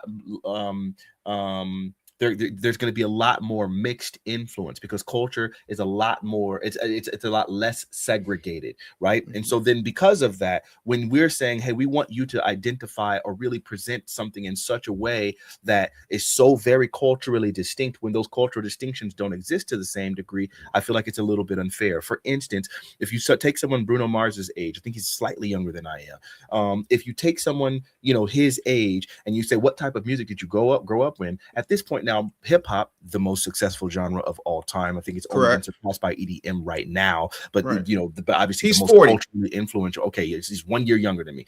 So if you take Bruno Mars, like myself, and you say, okay, what music did you grow up listening to? Again, Teddy Pendergrass took our R&B to Korea, right? Like certainly R&B has been all over the freaking world. Black music, specifically foundational black music, literally spread across the globe. So then number one export in America. Absolutely. I get that. Of course, all black culture is. So then in that case, it's really hard to be like, hey, where's your influence? When it's like, well, in reality, my influence was the stuff that I was growing up on. Like he said, he grew up listening to a lot of Stevie Wonder. He grew up listening to a lot of Prince. He grew up listening to a lot of Michael Jackson. Now, can we find Michael Jackson influence in his stuff? Absolutely. Can we find Stevie Wonder influence and stuff? Absolutely. Can we find Prince influence? Of course. And so it's like, yes, all of these cultures and things like that are being taken in a way, but Again, I do believe this was his genuine influence to be performing this type of music at 7 years old to the degree that he was clearly indicates that this stuff was in him, even if it wasn't something that might have been natural. Maybe it could have been imposed. Maybe his parents are forcing you to to engage with this culture. But the fact of the matter is, this is your culture. If at 7 years old your greatest influences are Elvis Presley and James Brown at 7, then yeah, it's hard for me to then say when you're doing James Brown and whatever music that's not who you are. This is not what you grew up listening to. I'll say that. There's a few things that you touched on. Sure. I wanted to say something about the R. Kelly thing. Mm-hmm. I agree with you. R. Mm-hmm. Kelly was absolutely done wrong. That was not a RICO case. Nothing bothers me more than to misuse and the miscarriage of justice. You don't apply it inappropriately. If you want to get somebody for something that they did, because I do believe R. Kelly did some heinous things. I think I saw that with my own eyeballs. Get him for what he actually did. Don't misinterpret and misuse the law and to inappropriately charge someone with something that they didn't do. Get him for what he did, if that's what you want to get him for. But don't sit here and lie. And that's what they did. And it bothers me, even when it came to Diddy. I think Diddy might have done some atrocities, stuff that is standard in the business, by the way. Which just whenever it's a black person, we want to prosecute those people for that. The thing that bothers when they fall out of line. Yep. Right, exactly. Because now he decided to sue that company for the liquor, and now all of a sudden we got this Cassie lawsuit. Now we got to knock you down a peg. We don't let black people get up at it. Same way how Bill Cosby wanted to buy NBC, and now all of a sudden we decide, hey, we want to go ahead and go for you with these whatever. And he also criticized Trump right before Trump ran for office. I think Trump paid for it. But that's a whole other conversation. We don't get into that. My point being, with Diddy, they used the Mann Act, which was a racist act from the very beginning. Literally racially intended, very obvious, right? They literally said it was specifically to get a person that they couldn't get originally. So Jack Johnson. So with all that being said, they misuse laws. Transporting for prostitution is insane. What are we talking about? Like, that's just freaking crazy. There are things that you could have probably gotten them from. The problem is you probably couldn't have got the evidence to get him for those things. So you decided to miscarriage the justice. You decided to cheat in order to get these people. On top of the fact that they literally use. I'm just not getting to that. So I just wanted to touch on that thing. That was it. I do believe he put some of his own on it, and I think his own, because he was born in this era, is that. Just to bring it home a little bit more. Sure. When it comes to stuff like Retro Future, that's an album that I did. It's retro music, right? Mm-hmm. It's not literally analog made; it's digital made. I make my music on my computer. Now, I try my best to use as much retro influence. But if a person listens to the album today, they're not going to say, this sounds like you made it in the 70s. They can say it's influenced by 70s and 80s, like, synthwave and synth music. They can see that. But it's almost impossible to truly get organic analog sound. So in the same sense, Bruno Mars making modern music with modern musicians and modern producers, because he's not producing it all himself, it's really going to be hard to get that analog whatever. So what he's doing is he's modernizing these influences that meant everything to him. That's what it sounds like to me. I love the fact that you're such an apologist for this man. But before I get there, I want to acknowledge you. Oh, you are. But I'm gonna let you breathe. We gotta get to these super chats. I'm gonna let you marinate in your caping for Bruno. I'm gonna let you just have it for a second. Lincoln Ward with the $5 super chat says, if you take the instrumentals from Silk Sonic's cover and lay the Drew Hill vocals on it, you've got a perfect track. I will agree with that. Man. You about to make me go buy some new turntables and do just that, just for that. Thank you for the super chat. Power Players Magazine, $4 super chat said, peace to the God. Peace, homie. Appreciate you very much. Lincoln Ward says, I think Bruno is the reverse Pink. The label wanted him to do white tea pop music. He wanted to do the music he grew up loving. That's so sweet. I mean, the capes y'all have for this mediocre man, because we still have not refuted the fact that this man literally changed up his whole steez when he saw what Janelle Monáe was doing. We're just not going to have that conversation. We're also not going to talk about how phenomenal it is that he can use. You know why I respect Eminem? Though I'm not the first king of controversy, I am the worst thing since Elvis Presley to use black music so selfishly and use it to get myself wealthy. Hey, at least he can admit it. Bruno Mars, and here's my issue with somebody like Bruno Mars, and this is why he will always be a cultural vulture to me as a musician, as a broadcast professional, as a person that has decided hit records, as a person that carries a whole lot of guilt when it comes to begging Blackground Records to put out Rock the Boat because it was a stronger record than More Than a Woman. And I wasn't doing, it was just like 100 of us programmers was like, yo, no, we're playing Rock the Boat because More Than a Woman is not testing as well. If we hadn't done that, but I digress. I'm a kid of a certain age now, and I got to get used to the fact that I have an adult child. But there's a part of me that still feels, and except for when my knees and my back start aching right before it rains, that I'm still very, very young. But I can remember when I was a kid, there was a white dude that had R&B in the chokehold. I keep forgetting we're not in love anymore. I keep forgetting things will never be the same again. Michael McDonald. Even with the Doobie Brothers, my mom was like, yeah, you know, that's Michael McDonald from the Doobie Brothers. I said, wait. He white? She said, yeah. I said, you mean to tell me the Doobie Brothers ain't brothers? Now, keep in mind, I'm a goober. So, mind blown. Never once did Michael McDonald dress up like a Negro. Have you... My wife watches a lot of Ryan Murphy shows, right? There's a show called Beauty. I don't know if you've seen it.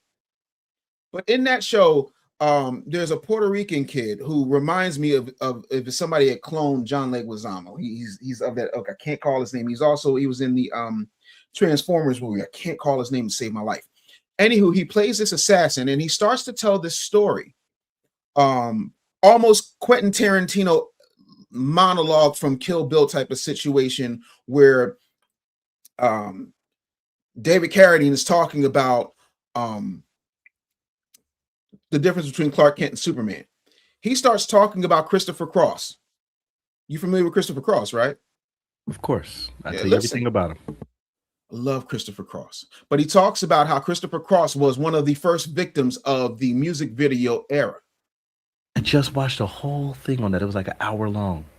I love Christopher Cross. I don't think y'all understand that man. But here's the thing. Even at 76 years old, I ain't never seen Christopher Cross dress up like a Negro or what he believes the Negro to do. Every time I've seen Bruno Mars, even from when he was young, he always dressed up like whoever he was impersonating. When he was doing James Brown stuff, he dressed up like James Brown. When he was doing Elvis stuff, he dressed up like Elvis. When he was doing black stuff, he dressed up like black people. That's why they keep doing this. And we act like it's homage and we act like it's fun and we act like it's safe, but it is not. And that's why our culture is being gentrified bit by bit by bit. And when I was coming up, it's so funny because Lance just said yacht rock is basically R&B soul music by white folks. But in the 80s, we ain't call it rock, yacht rock. There was no such thing. That's a relatively new term. We called it blue-eyed soul because every last one of them knew where the line was. Every last one of them was still, you know, like when they would go on tour, the band was black, the drummers were black, the background singers were black. It was a different type of ball game.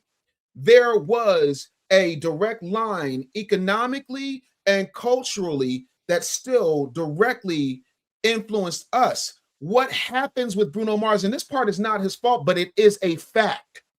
Bruno Mars is the Trojan horse that the palm-colored people use to infiltrate our music and make it okay, because we're like, oh, he's cool. He can come to the cookout, and if you foundational Black American Negroes don't stop with this cookout mess, the only cookout is my check.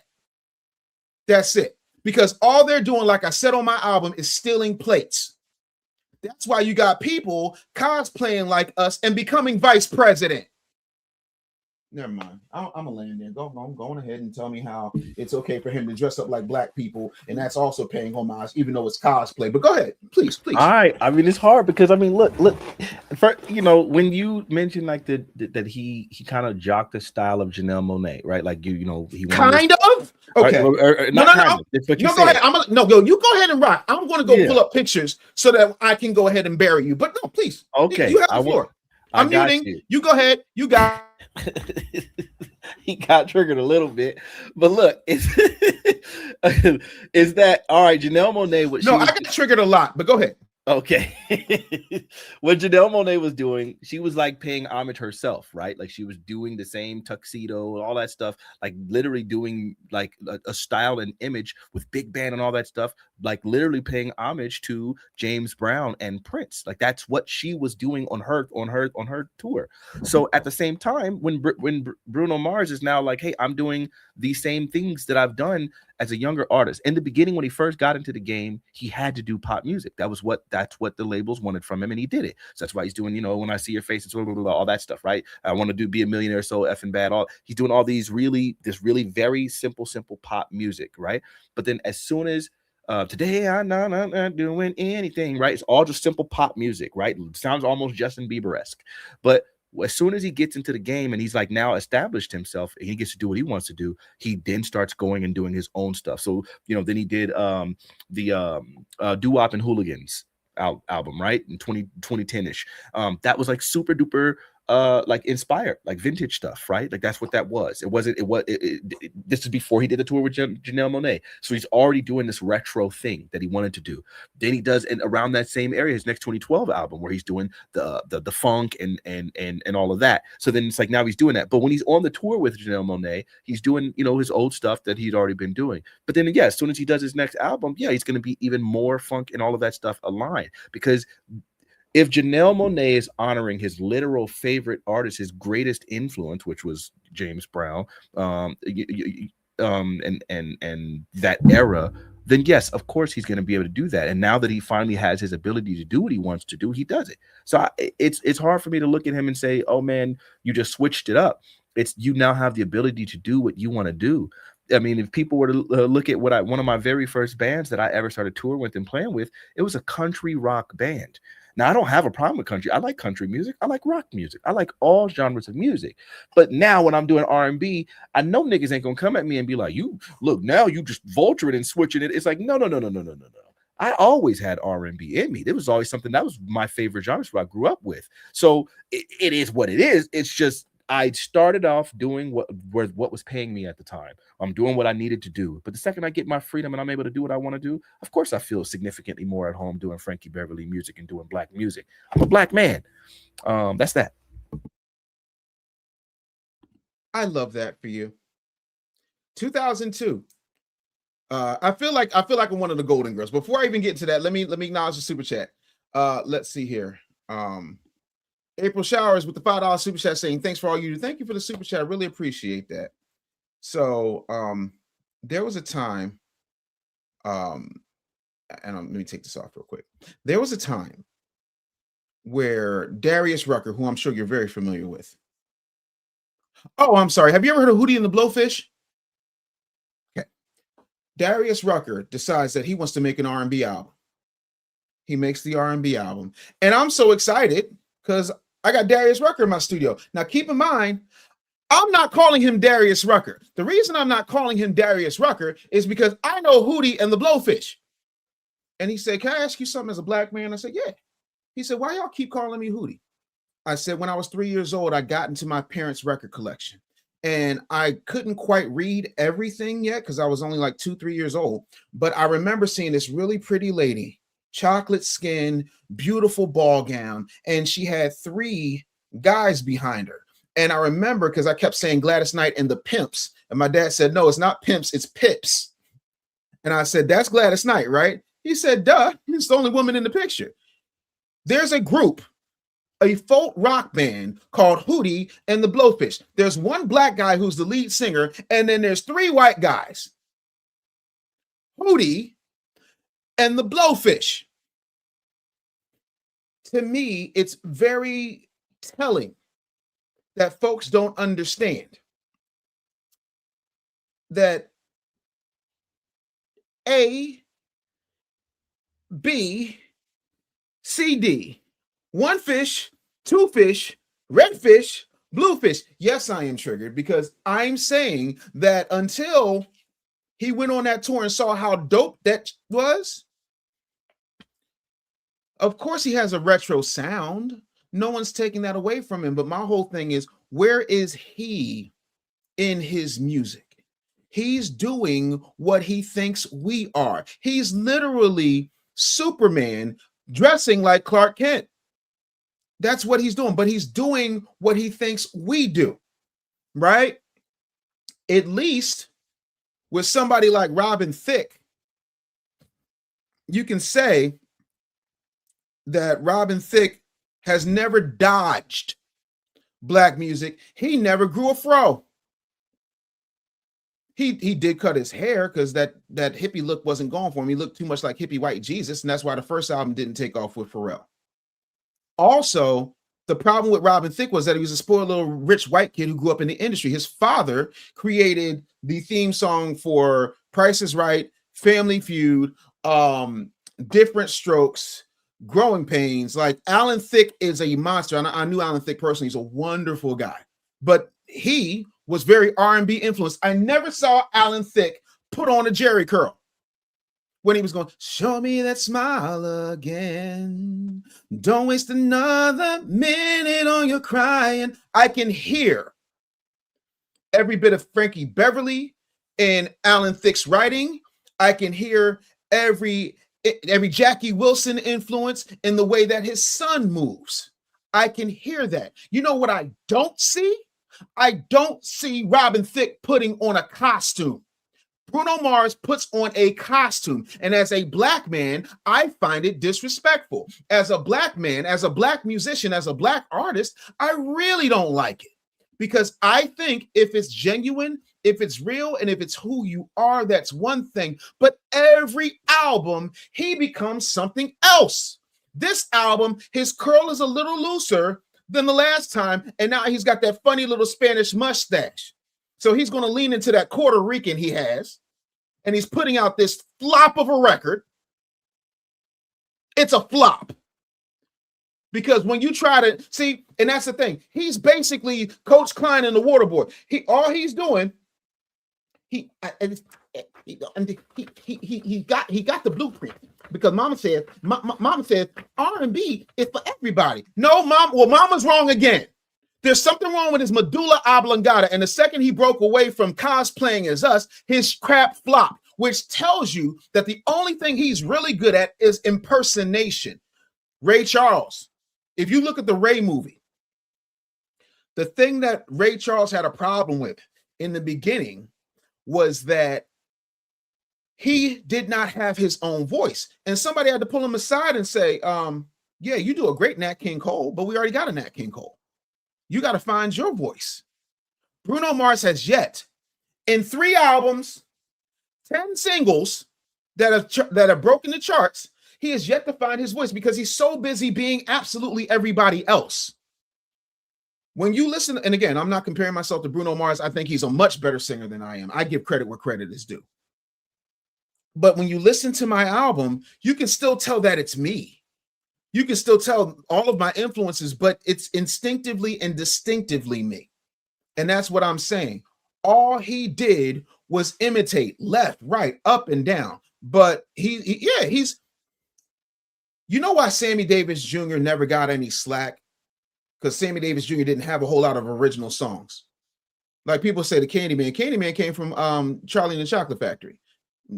There's not a Sammy Davis Jr. song you can sing, but he's still arguably one of the greatest black performers of all time, one of the biggest crossover artists of all time, one of Michael Jackson's biggest influences, aside from James Brown and Jackie Wilson and Fred Astaire and Bob Fosse.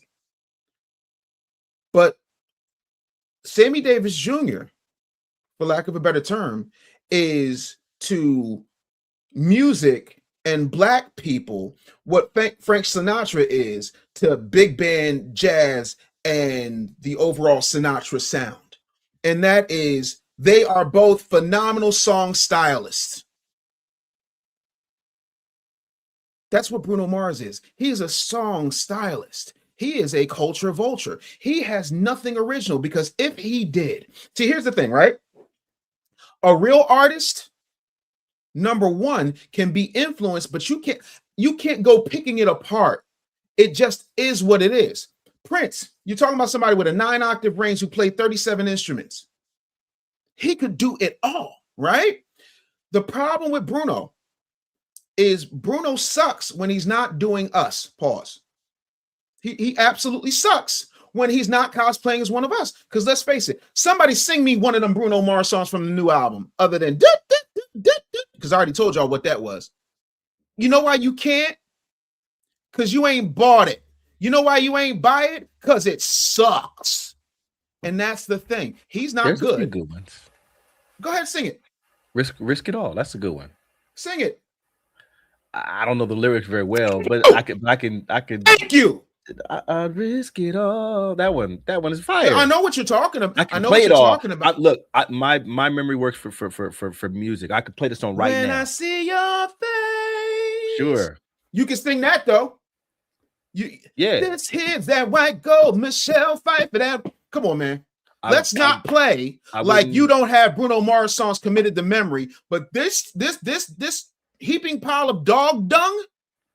Then the one with the other one that's on there too. That's like that was the other one. You see how you can't you can't. No, I'm terrible. You look what my brain works with music. If I hear a song, I'm saying like no, follow me. If I hear a song, I will never forget that song in the sense that you can play a song for me right now and then never let me hear it again. And then 30 years from now, tell me to play that song. I can still play that song. I'll never forget the music, right? But I don't remember words. I don't remember names. I'm terrible at that. But as far as like the musicality of it, so the one that he did with Lady Gaga, I could play it, but I don't know the name of it. If the world was ending, I want to be next to you. There we go. That one. Everyone knows song. That one. That one's super huge. Risk It All. It's great. But that again, that's not on this album. That was not on this one.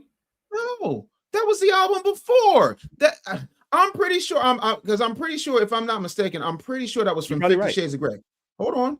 I don't like to be I like to make sure. I'm a big believer in facts. Die with a Smile. Lady Gaga and Bruno Mars. Let me see. What is this song from? Die with a Smile. Isn't that from let me see, hold on. Let me see, hold on. Yeah.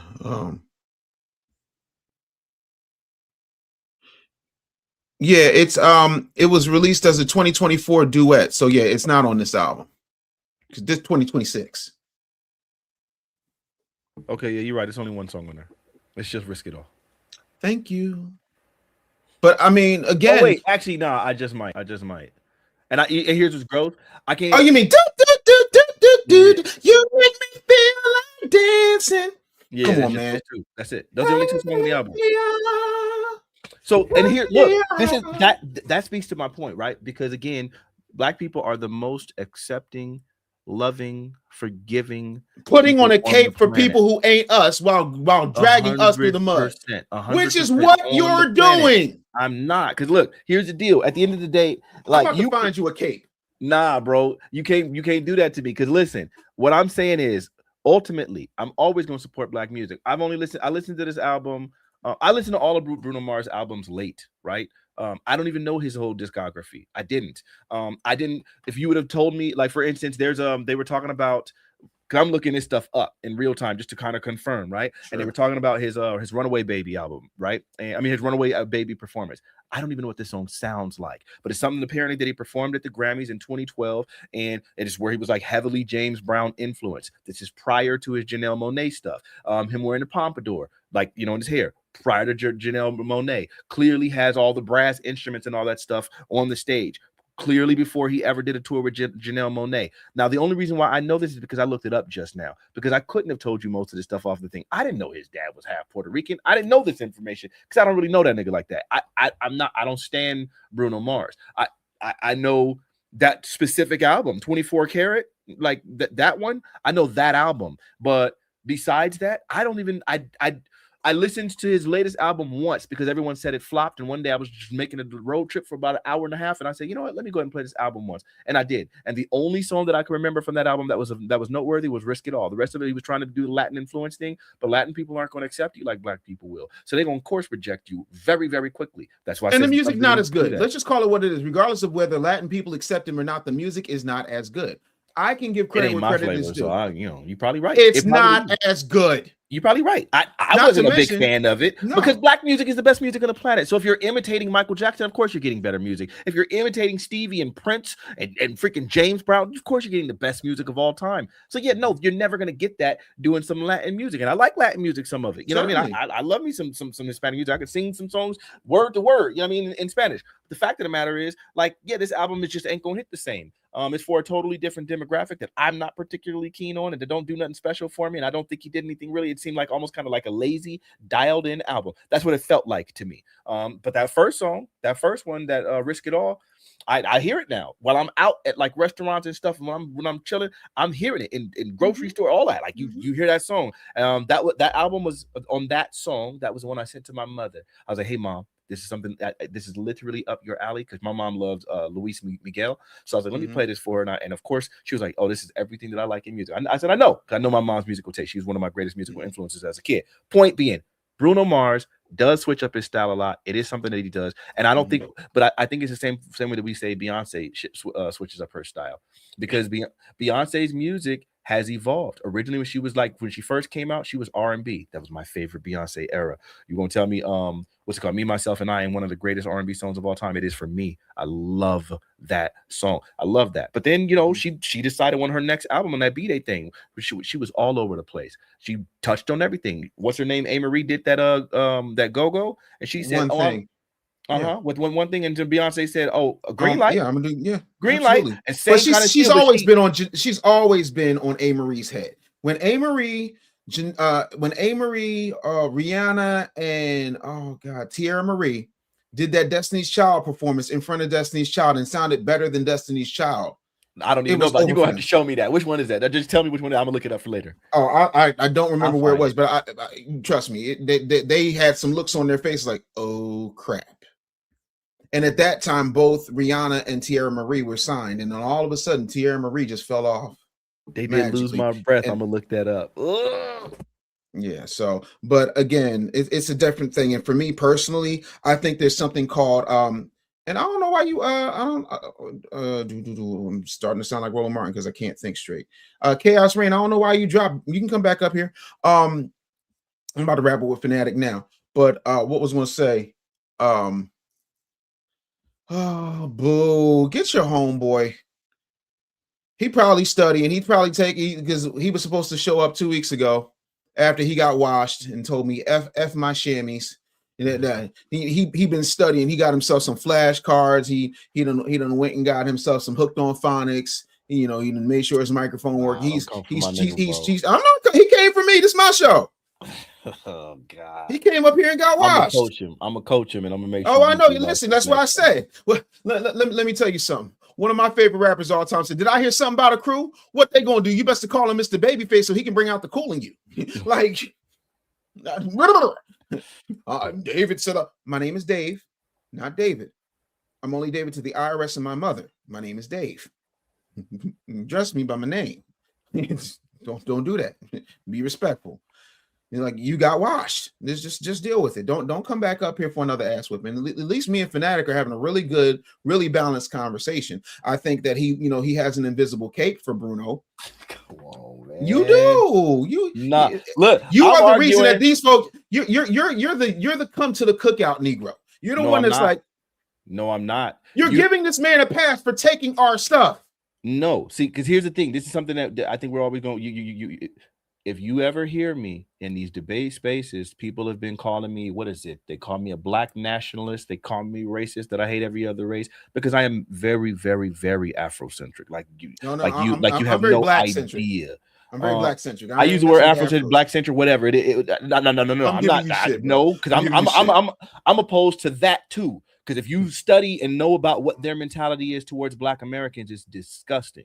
Like it is what it is because they've been indoctrinated by white supremacy. We have no allies. We are it. Even when you mentioned the name John Leguizamo earlier, it pissed me to freak off because when John Leguizamo was on there talking about how Hispanics created hip hop and all the nonsense. Oh, he said illegals and Puerto Ricans built this country. That's what he sure did. So Fat Joe can catch the same smoke. All of them. I am very, very Negro centric. Now, do I believe again? I don't think that Bruno Mars's intent is pernicious. I'll give that. That's my take. But again, to say I cape for this nigga again.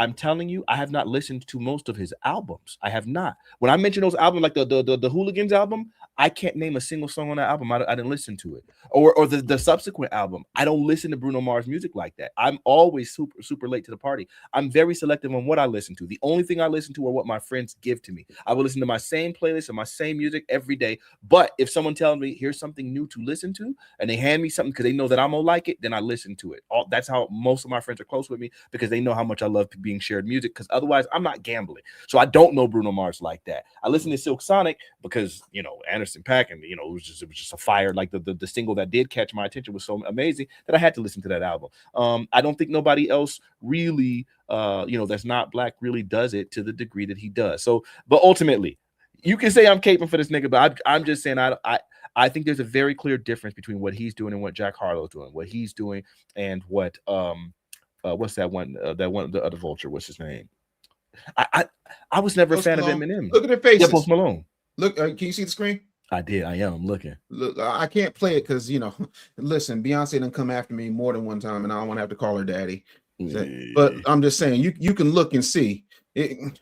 Listen, Just looking at this aesthetically, look. They were shook it. Shook it. Hey, this is crazy. Shook it. And just wait till they go to the audience. I want y'all to see how shooketh they were. And if you can't beat them, eliminate them. They're gonna do that. That's all I'm saying. The only one they couldn't get rid of was Rihanna. She's competitive. Did you also notice, by the way, how while we're watching this, they went for the same time out right after they went after P. Diddy. Remember they went for Jay-Z and came with that bold-faced lie that was proven wrong on literally every freaking account. It's just Jay-Z has enough wealth and enough power that he was able to fight against the nonsense that these people do. Well, he did, and I tell people all the time, like if you feel that froggy, let's go. Listen, sue me because I want everything to come out in discovery. 100%. I love that. That was my favorite part of it. If this is truly as heinous as you're saying it is, then you should want this to go to trial, right? I want it to go to trial. Look. So uncomfortable. Yeah, they're trying to act like they like it, but they're very uncomfortable. That was that public smile. That's that public smile. Yeah, it's like look, so it's like, damn, I just got here. They could replace me with one of them. She thinking it. Yeah, she saw how quick they get replaced. I'm just saying, like, nah, for sure. And I know I'm not taking no shots at Michelle Williams. God bless her. God bless her. No, Michelle Williams is more of a background singer. She's more of a Broadway singer. Yeah. And I think they played in Michelle Williams' face because I think she is brilliantly talented. Oh, yeah. For that lane. But that was that, But either way, it don't matter. The greatest selling, female group of all time. And I think justifiably so that music was absolutely fantastic. Beyonce is one of the greatest performers of all time. I think Michael Jackson, the people making them Michael Jackson comparisons are crazy. No one will ever touch Michael Jackson as far as just his star power, his entertainment value, just who he was. There's nothing can even come close. And I mean, we got some really big artists now. Chris Brown is doing it in a really amazing way. Don't ever compare that nigga to Michael Jackson. That's disrespectful. Same with Beyonce, probably doing it in one of the biggest ways. You do not compare to no Michael Jackson. It's a total different freaking lane. Nobody could ever touch that. I think it was just because of the signs of the way the times were at the time. You just can't ever imitate that. With all that being said, man, I appreciate this conversation. Yeah, man, appreciate you, bro. Thanks for coming up. I'm definitely gonna hit you up, with some music. I'm gonna send you some mixtape. What's the best way to send you something? If I want to send you some tracks? No, you good. If you want to send me some tracks, Dave at davidbusinessbullyshow.com. Where is the damn thing? Because any other time my damn email. Oh, there it is. There it is. davidbusinessbullyshow.com. Okay, David Business Bully Show. .com. Yes, sir. It's on your screen. Okay, Yes, I'm sir. gonna do that. And what about would you ever do like a panel show? If we were talking about some political stuff, you know, I tend to have, you know, some pretty decent profile people on them. I wouldn't waste your time. They only last about an hour. They're contentious, but not disrespectful. I don't believe in the screaming and yelling over people. We're trying not to go, you know, lowbrow. The ideas are really what's paramount. But you know, you obviously you're good at, you know, formulating thoughts and all of that. I'm wondering if you'd be willing to do that. Probably sometimes we do it on Friday around 5 p.m. and your Central Time, Eastern. So yeah, it would be about 8 p.m. Eastern. Yeah, you're cutting into my SmackDown time, but I watch the highlights on YouTube. It's fine. Yeah, I ain't got no problem doing that. Okay, I'm gonna wait until I get some really high profile guests, so it'll make sure that it's 100% worth your time, and I'll hit you up when it's time to do that. And I would email you at dave@businessbullyshow.com. Yes, sir. Okay, I appreciate you. Thanks for being here, bro. Looking forward man. to You it. have a good one, my man. Yeah, that was lovely. I think that was great. I love those types of things. I really do. But again, if ever you feel like you want this, I'm here for it. I duck no smoke. Chaos, what up? Put your camera on. Oh well, actually, actually, if you want me to go down, I'll go back down. You want me to go? Kind of like it. What's up? Yes. Good. Morning, Mr. Anderson. My question, because Michael Jackson movie just came out a week ago, and it looks like making plenty of money. Yes. The word on the street is they have not really gone too much in depth in regards to the issue with MTV. Is there some reason for that? Because if they're talking about a biopic, a new one, using I think the guy's nephew, and yes, why they left out the MTV importance that really perpetuate? Oh, they didn't leave it out. They didn't leave it out, not at all. You have to understand, right? And let me break this down. You would have to have 6 2-hour movies to do Michael Jackson's life any type of justice. Correct.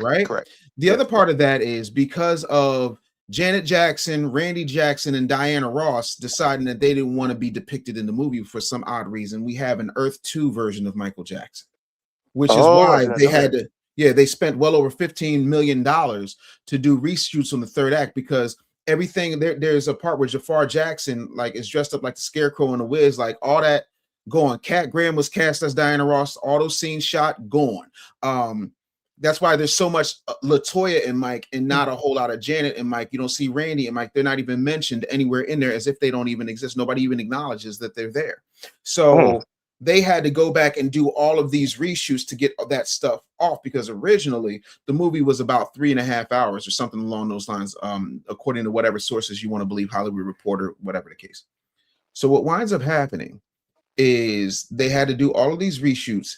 And even with that, Mike Myers plays the head of Epic Records, and Michael goes in there with Bronca, who was his attorney at the time, and he says, listen, you know, there's one thing that we want, and that is MTV heavy rotation, because it's a big part of how we're going to market this record. The record is selling. At this point, you know, it'd been out for a while, but it wasn't losing any steam yet. Like Billie Jean was still the lead single, but it already sold 25 million records. I need you to think about that in terms of there's no internet.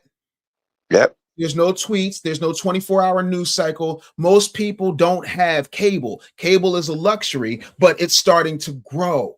And as it grows and expands, MTV had one black VJ, and that was it. David Bowie had campaigned. There's a whole lot of people who campaign, but what winds up happening is Michael says, listen, you know, like I really need to make this happen the same way that he understood. Like people don't understand. Thriller is the greatest selling album of all time. Because it's so more than Beatles. Everybody. The thing of it is that album was Michael's revenge record because he only got 1 Grammy for Off the Wall, and Off the Wall was better than the nonsense that did win. So he said, I'm going to make a record that's completely undeniable. In order for that to happen, you got to have MTV. And so the head of Epic Records, played by Mike Myers, calls, and this actually happened. He calls. He said, listen, ain't going to be no Cyndi Lauper. ain't gonna be none of my other artists ever on MTV if you don't put Billie Jean on in the next 10 minutes in heavy rotation. So yeah, nah, they didn't gloss over it. And originally, according to sources, the movie, have you seen the Michael Jackson movie yet? No, I'm only mentioned. I'm going to watch because I'm hearing now. I had watched personally. That's why I want to watch nobody's reviews until I see it personally. So to know that there's certain things that they had to take out because either laws or some people don't want to be depicted on it. I'm hoping when they come out with the uncut version, maybe on some other thing that they'll reveal the extra hour. I'm hoping. We don't know. They're not going to do it. They're not. They should, but they can't. Because all you need is a lawsuit from Diana Ross. All you need is a lawsuit from billionaire Janet Jackson. All you need is a lawsuit from her manager / brother, Randy Jackson. No, they're not going to even risk that. Randy want to sue them. I suppose Randy of all people, Randy, he don't want to be in there. Let me explain this in terms that nobody wants to talk about. The reason Randy Jackson most likely does not want to be in the movie is because number one, it's Jermaine's project, right? And also the estate's project. Do you understand the tumultuous history between Randy Jackson and Jermaine Jackson? Nope, not every Jackson. I know. I heard about with LaToya what she did to Michael back in the 2000s. That but that was because her husband threatened her existence, allegedly, supposedly, for entertainment purposes, only on Earth too. With this particular situation, Randy Jackson was married to a woman. They had 2 children. They broke up. Jermaine secretly married that woman, and he had 2 children. One of those children being Jafar Jackson, that went on to play Michael. Oh, damn! I mean, just let that sink in. So you have 4 kids that have the same mother, 2 different fathers, and the fathers are brothers. So basically, you've got brother cousins and sister cousins. That's trifling. I think, No. Trifling is like my wife is a twin, and I remember in college, like some dude was trying to holler at my sister-in-law, and then my sister-in-law was like, no, I'm not interested, and then he tried to go holler at my wife because they're identical twins. That's trifling. Smashing your brother's wife, marrying her clandestinely, and then producing children is diabolical. Wow. He did that? Oh, wow. I bet you they were fighting. Yeah, I bet so. Not to mention when Jermaine don't get his way, because even Joe Jackson said, I think Jermaine is a better singer, but he can't put it all together like Mike. He can't dance with that guitar. It's just a different level. And that has always bothered Mike, because you can have your don't take it personal. It ain't no Thriller. It ain't no Human Nature. It ain't no Lady in My Life. It ain't no Jam. It ain't no Remember the Time. Ain't nobody coming to see you, man. So for him to be the main influence behind a Michael Jackson biopic, go look up a song called Word to the Bad. Okay. Go look that up. You will see how disgusting what Jermaine said about his brother was. And when he got called to the carpet on it, he said, well, he wouldn't return my calls. Jermaine is diabolical. And I think that he did this now, and I'm not trying to be funny. I think out of all of the next generation of Jacksons, Jafar is arguably the most talented, the closest thing to Michael we're going to get. And I said that way before he was cast to be Michael Jackson. He sounds like Mike. He moves like Mike. He's got there's something about Jafar where he's not impersonating Michael Jackson. He literally is embodying him. I will give credit where credit is due. I think Jafar Jackson should get an Oscar. I think Coleman Domingo should get an Oscar. But I think that movie is going to cause a lot more problems than even we realize at this point. But I could be wrong. But I love my brother, right? I miss my brother. I will kill you in the middle of Times Square to get 5 minutes more with my brother. I could never imagine. And my brother has had beautiful women, in his life. I never, no. When he broke up with somebody, I never was like, oh, let me get up in that. That's weird. That's weird. It's weird. It's weird as a brother, and it's weird as the woman that decided that she was just going to, ew. I don't really have, and I consider myself an eloquent orator. I've written 23 books, but all I can come up with is, ew. It's strange, It's weird. It is. Wait.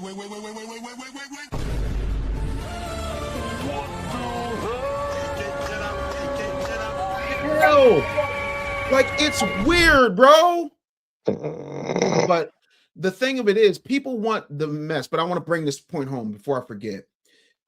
The original version of the movie was going to start at the raids of Neverland and all that other crazy stuff, and it was going to end there. But because everything had, like, yeah, nah, it's insane. Yeah, no, it's just weird. I'm not sure what the race of the woman that she's not foundational. I don't know what she is. Alejandra something or other. I could be wrong. So she's more Latina or maybe Indian. Some type. Yeah. Okay. She's definitely Latina. Don't do that to the Indians. The Indians got enough on them right now. Look, on my album, I got a track called Hindu Hennessy, and I got Curry and the Bando. What we're not, the Indians are catching enough hell from me. They don't need to catch a stray behind Jermaine. But look up Word to the Bad. I want everybody to look up that. But yeah, man, I hope that answers your question. I think the Michael Jackson biopic is phenomenal for what it is. And there's only so much you can do when your hands are tied. It's like when they made that Aaliyah movie for Lifetime. They didn't have rights to Aaliyah's songs. They had all that because the family, and when I say the family, the majority of the family, 2/3 of his children, and you know, the estate wanted this movie to happen. Antoine Fuqua, who directed Training Day, phenomenal director. But it could have been so much better. It could have been so much better. But I still 9.5 out of 10 for me. Okay. 9.5 out of 10. And see it on the biggest screen you can see it on. Yeah, I'm gonna watch it. She's Iranian. Infamous just says she's Iranian. Iranian. Okay. All right. Yeah, well, they might have pictures of it, but like I said, I will have to go and watch for myself. I didn't want to listen to people's take. All I know is that it was making numbers, which it's supposed to. But I always want to know if it's going to be enough of the because you know when you do these biopics, you want to be as accurate as possible without any issues that I know these come to play. But you know when you put something on a screen for the whole world to see, people going to believe what they see. Then I go by what was left out from his music or anything to go back. 10, no, they have all the music. They have all the music. I also want you to understand that when somebody does my life story, when I'm dead and gone, somebody does my life story, and I guarantee you they will. Hopefully, they'll get somebody foundational to play me. If they get somebody who's not foundational to pay me, I want y'all to buy tickets and piss on them. But the point of it is, I think that there's always going to be a level of embellishment because every conversation is not going to be verbatim. Every scene is going to be dramatized because it's entertainment. Because it's certain things are just there to be there. Like, for example, David Ruffin never told Otis Williams, "Ain't nobody coming to see you, Otis." That was an ad lib from Leon, and they just kept it in. That's nowhere in Otis's book. That's nothing. It never happened. But it's probably a catchphrase, like this catchy. It's a catchphrase. But here's the thing: they ain't but one original Temptation left, and it's Otis. So now I guess everybody is coming to see him. But the point of it is that's how popular it was. I'm one of the last people to interview Ike Turner before he died. And do you have it up, or is it something? No, this is I don't even have rights to it because it was during when I was doing Ricky Smiley's show. Damn, I'm sure when Ike Turner died again. What year he died? Was it 2000? Or was it like 2000 and like 2008, 2009, something like that. And so we asked him, did he actually make Anime Eat the Cake? He said, let me tell y'all something. No, hold up, now. See, first of all, y'all gotta understand that right there, that's some movie magic. Okay, that's some BS. That's some bull. Be like, Mr. Turner, you can't say this is morning radio. You can't say bull. You got. It's some BS. I ain't never made Anime Eat no damn cake. What I did was I gave gave him my name. Now see that right there? No. That was Larry Fishburne. That was Larry Fishburne. I didn't do that. I'm a dad. Listen, it wasn't for me. Wouldn't be no damn rock and roll. Sit up here and we y'all be talking about no damn Tina Turner. What the hell do y'all like? Just listen. And we was like, yes, sir. You're right. Yes, sir. Yeah, it's cool. Because it was so funny. Like, you just did not get in the way at a moment. You just let him ramble, bro. Mm. But what I'm telling you is that's entertaining. Even Vanessa Bell Calloway, when Lawrence Fishburne smacked her, he put some stank on it. Bro, did you hear that there was something floating around that when Lawrence Fishburne did that movie, he had to reflect on himself, on the outcomes of his children, that he felt he was an abuser in actual life? Yeah, From what I'm hearing. absolutely. And then when you And look at I know Montana because Fishburne, you took a role and you played a role pretty decent. I know you were actually in life were abused like that, and it make you go back. yeah. You I know. mean, you got to look at his daughter Montana Fishburne doing a corn with Brian Pumper. So it's crazy. You think that could have been out of more of his control in regards the outcome of his daughter, or if he was more involved, or that was just set in stone? I'm going to say this as a father of daughters. Mm-hmm. I'm real big on that passage in the Bible that says, train a child in the way that they should be, and when they become an adult, they do not depart from it. If your child, according to Chris Rock, and I wholeheartedly agree, if your child winds up on the pole, you messed up. The other part of that is every parent, and this is my personal opinion, I could be wrong, every parent is going to mess their child up psychologically. My father and mother messed me up psychologically.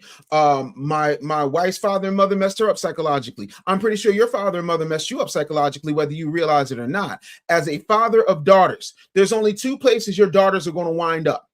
They're either going to wind up on the pole or they're going to wind up on the couch. I'm the type of Negro where I'm aiming for the couch. That's it. I would rather you be mad at me and work it out with your therapist than be mad at me and work it out with clear heels and clappers. That's just, but what do I know? Okay. But, Thank you for letting me out. I'm probably gonna watch. I'm gonna watch the movie. One last question, and not the casting couch. My kid ain't no actor, but she directs films. But nice try. Get your ass out here. Go ahead. Yeah, thanks for answering. My last question, because I just saw this a month and a half ago when I watched the last movie in theaters. I think it was Mario. There's a movie coming out with what's his name, Vivica A. Fox part in it, and it looked like it's a depiction of, I guess the mother is the god and is telling her daughters to go and delete their father. I don't know if you see that. Oh, yeah. I saw the trailer for that when I went to see the Michael Jackson movie. Oh, okay. Yeah, I saw it one in Mario when they were doing the Mario, like a trailer upcoming movie. And it's a black woman that's directed. They say that this one is gonna be the one that's gonna win some Grammys to outshine Sinners. Yeah, it's Oscars. Yeah, Oscars. Yeah, sorry, Oscar. Yep. To outshine Sinners, and said that this might take home an Oscar. And I'm looking at, I saw it first time, and I'm thinking, interesting. So now they're promoting an actual movie, having two black women, their mother, right? And your daughters. And it seemed to me, so you're advocating with the assistance of a black director, I'm not sure how she's been directing, to put out this movie, which you see a lot of women responding on social media, that they're going to see their daughters go out there, find their father, and delete their father. And I'm thinking, what is the psychological ramifications of this? Just like, and because most, that's. Yeah, let me answer that by saying this. Whenever we have a cultural phenomenon that involves masculine, strong black men, what's it, Chaos? No, go ahead. No, go ahead. Yeah, whenever you have a phenomenon that involves masculine, strong black men, what winds up happening is they find a way to cut that off as quickly as humanly possible. So in the case of Black Panther, cultural phenomenon, because black people, regardless of where they were throughout the diaspora, black men, especially in America, pride. Because you had somebody who was smarter and richer than Tony Stark. You had somebody who was about that life. You had somebody that was going to avenge his father by any means necessary, even if it meant causing an international incident in order to do so. Then you have a situation where you saw how the Tethers, the Wakandans, sat back and watched America and the people that they say they love so much suffer when they got all the technology and all the resources, so on and so forth. And then when Killmonger, whose mother was a foundational Black American, wound up being left there and only left there with his father's body while his mother passed in prison because his mother, the foundational Black American. When you see that scene where Sterling K. Brown's character in Jobu was trying to break his wife out, that's what they were doing. That's what they were planning with a younger version of Forrest Whitaker's character, James. Right. So what winds up happening is you have this kid who now identifies primarily as a foundational Black American, even though his father is Wakandan. He only knew his father when he was 12 because his uncle unalived his father and then left him there. So what happens is your comeuppance happens. And so the idea of Killmonger being painted a villain, he wasn't a villain. He's arguably the greatest big bad since Thanos, because Killmonger was like, hey, dog, I'm coming to get all of this. And you know what? It's Black people's time. Y'all claim y'all Africans, so ain't all people y'all people? How come y'all left me there? Even when Chadwick Boseman got his powers back and he went to the ancestral plane, what did he say? You were wrong. You should not have left the boy there.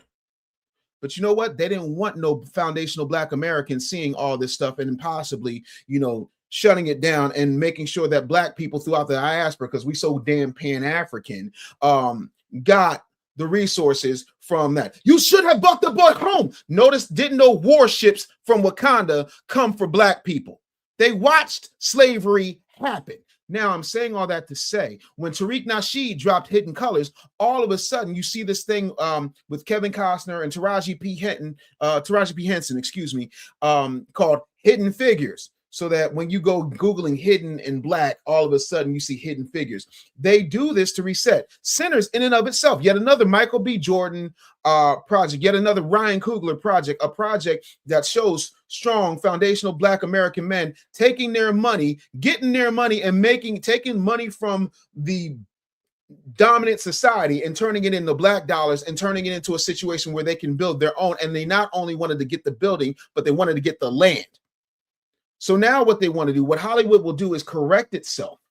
And it will correct itself. I'm using finger quotes here. It will correct itself by saying, what we ain't going to do is let folks think that Black men are going to be leaders, that Black men are going to be strong, that Black men are going to step up and stand out. So that's what's happening here. That's why they're preempting this by saying, oh, it's going to get all this Oscar buzz, this, that, and the third. Vivica Fox is one of the nicest women I have ever met. My wife's favorite Black actress is Vivica Fox. Vivica Fox allowed me to have a meet and greet with my wife and her, and like it blew her mind. I got nothing against Vivica Fox. I think she is phenomenal. I think, and I told her this, I said, I really want a Kill Bill situation where it's like Kill the Bride, like that needs to happen. She said, well, we shot some stuff, but we wanted to wait till the young lady got older. F that now. She's older, because that was 17 years ago I had a conversation with Vivica. Let's get Zendaya in that role. Let's get Zendaya you mean in Kill the role. Bill?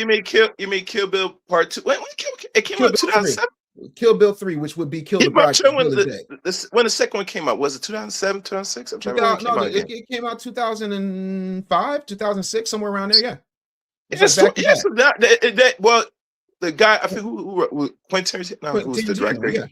That was the rumor that he should have been automatically rolling out that now, because that's now 20 years ago. And usually that girl, I don't know how old it was. I don't know, she was like 8 or 9. She'd probably be close to 30 now. If they release that now. Yeah. It's time for that to come out. But just for star power's sake, put Zendaya in the role, because Zendaya looks like that girl.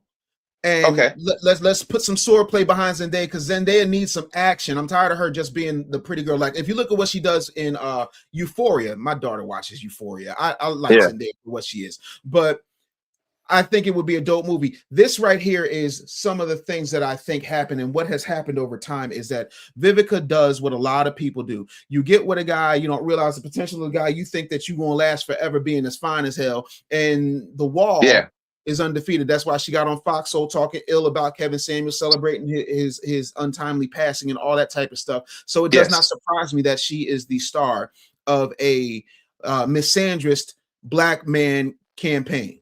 But yeah, and even in Doom, Zendaya is great. Absolutely, good point, Stumia. But that's what's happening. Yeah, I would never think about the This is Hollywood. it slipped my mind. It slipped my mind about that movie, and that movie is now 20 years old. Eventually, they will release it. One thing with Vivica, because she has never won an Oscar, I think that's what I say, right? She needs one. They might give it to her if this comes out. I think it's only respect. I ain't gonna watch, but I would say in regards to Hollywood and what she has done, they'll just give it to her just as say, okay, play this role, be this Miss Andrews, like you said, Dave, and talk bad about the black man, and we'll give you this Oscar. And that's how it works sometimes. They'll say black man is the bad guy to a lot of people. And my good friend mine, we had conversations with this. I'm gonna tell you a secret. Everything they do is a mating guard for other men, because they know the potential of black men. So they do these demonic things, sending propaganda, all this stupidness. It's a form of mate guarding, It is what it is, and I tell black men that don't take it as any personal, it is business. You get me? Yeah. They demonize you for not only profit, but to keep you away from other groups of women if you choose to. You get me? And really truly, that doesn't really work now, because women love, the attraction, love bad people. They like that. They like what they like. You know what I'm saying? You could demonize a man. Matter of fact, what they do is kind of backwards. Because now demonize them, it draws more great attraction.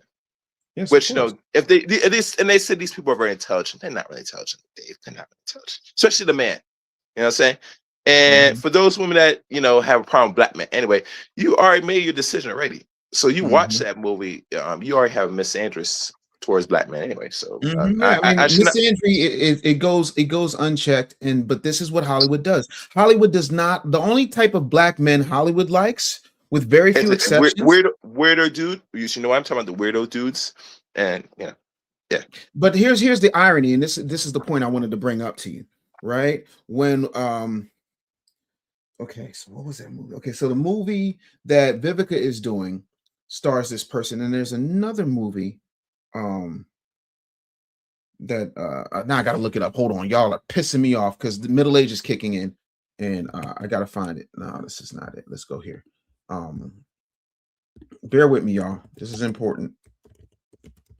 Oh, Black Panther. Who played Killmonger's father? Do you remember? Damn, I gotta go back. It was Sterling K. Brown. Sterling K. Brown played Killmonger's father, right? In Black Panther. Stay with me. Do you know who the father is in this Vivica Fox movie? Is it Sterling K. Brown? It's Sterling K. Brown. What the fuck?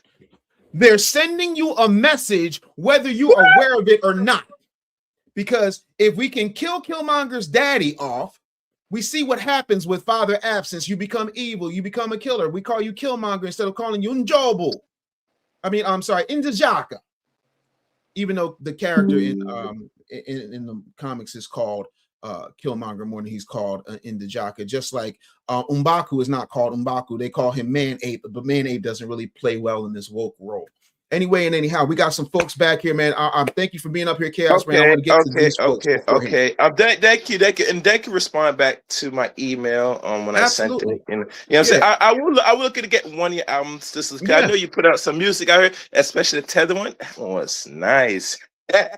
Tear the mouth, tear the mouth. Yeah. I appreciate you, man. All right, take care. Thank you, man. James Harlem, what's up, my friend? How you do? Can you hear me? Yes, sir, I can. Hey, yo, man, this is the first time I listened to your broadcast, bro, and I gotta say, man, you are off the chain with excellence with it. Thank you, good brother. I appreciate you. Primarily why I said that is the information that you gave me on the Jacksons. I mean, I was there in the beginning when they first came out, so I followed them my whole life, and what you told me about Jermaine and Randy. Yes, sir. That is crazy, man. Yes, sir. I remember when Randy first joined the group, when he used to play bongos. And what I really wanted to ask also is if you are rating the comparisons from the Broadway performers on Michael compared to this this biopic. How would you compare the two? I think you really can't, and the reason that is the MJ the musical is just that it's a musical, and it's dope, and I think it's more sing-alongy Broadway spectacular, where this is trying to be a real grounded portrayal of Michael Jackson, his relationship with his brothers, his kinship with his mother. I think this is the first time anybody's ever looked at Michael Jackson, and I don't want to spoil anything for anybody, but I got to keep it a buck. I think Mike's on the spectrum. I do. There's certain things, even with my daughter, sometimes even with me. I think number one, he's hyper focused, right? He's reclusive. He doesn't like to look people in the eyes. He does not like a whole lot of yelling and screaming. Noises kind of bother him. There's all of these little things. And Joe, when he was working with Michael when he was very young, you can see it there. And this has been well documented. I have interviewed a bunch of Jacksons in my day. And they all said that, you know, one of the biggest issues that Joe had with Michael was that Michael wouldn't look him in the eye. Like, look me in the eye when you're performing. Like, you know, that training, we can say whatever we want about Joe Jackson, and I got a lot to say because I don't believe that beating children is always the right thing, even though that's how we came up. We came up from a certain era, and that, you know, that was more, we do this to deter you. Now that ain't a deterrent. But Joe whipped them kids into success. Not excusing what he did, I'm just saying, but there's certain things I think Mike was on the spectrum. I think that this movie is something that every foundational Black American needs to see so that you understand what excellence looks like. Not what Black excellence looks like, what excellence looks like in every field of human endeavor. When it comes from the fact that Michael Jackson is a dancer, he's one of the few people that holds patents for, you know, for stage performance things. You're talking about the person that revolutionized the Super Bowl halftime show after the Wayans brothers showed what can happen during that time, because the marching bands wasn't cutting it. And they said, oh, okay, y'all not gonna have another one of these halftime shows on our expense. We getting the biggest star in the world. And they got Michael Jackson, and Michael Jackson flew off in a jetpack. Like, yeah, I remember. There's so much. There's so much that does not get talked about, but it's like jazz. It's not the notes itself, it's the stuff in between the notes. It's not the words, and it's not the story itself, it's the things in between the story that you pick up: the body language, the relationship, the frustration, the guilt tripping that Joe did. I think the dynamic between Joe and Michael has never ever been shown. Now, if you compare this movie to Jackson's The American Dream, even with that one stopped at the victory tour.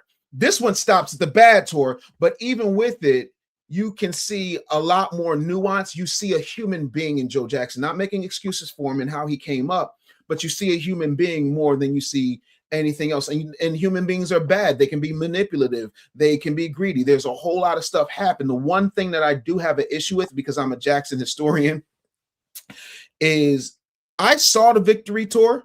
And what people don't remember is you had to get them a $120 money order and send it off so that you could be in a lottery in order to buy tickets. There was no internet, but that was a Don King, Joe Jackson idea. And they did that so that they can make millions and millions and millions and millions of dollars without selling a ticket before they sold tickets. It was a hustle, you know? Wow. So those types of things, I don't feel like they dive deep enough into.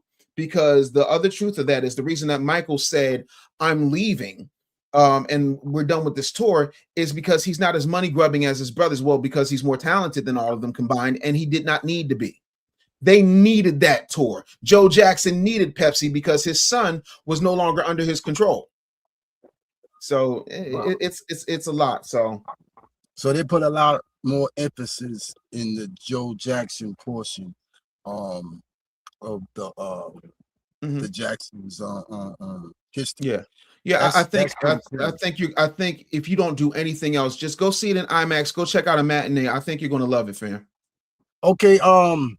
So when I was asking, is rating Jermaine's son's dancing phenomenal, as close to Michael Jackson as you're ever going to get. Wow. I can't. I want to tear it apart. I do, but I can't. I want to say it's bad, but it's great. I can't see a world where Michael Jackson would not be proud of his nephew, because he did love his nephew. Like, that part is well documented. I'm telling you, Jafar Jackson is phenomenal because he's not impersonating him, he's embodying him, and I think that's a difference. Okay, question.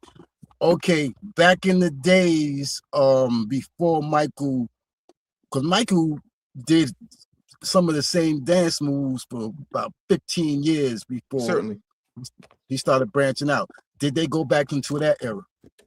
As far as like his dances, when it was the five brothers before Randy even got in the group in you don't see Randy in this movie at all.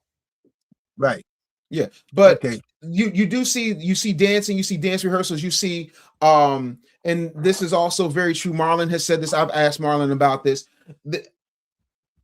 Michael had something inside of him where he could literally look at what you're doing and pick it up like that.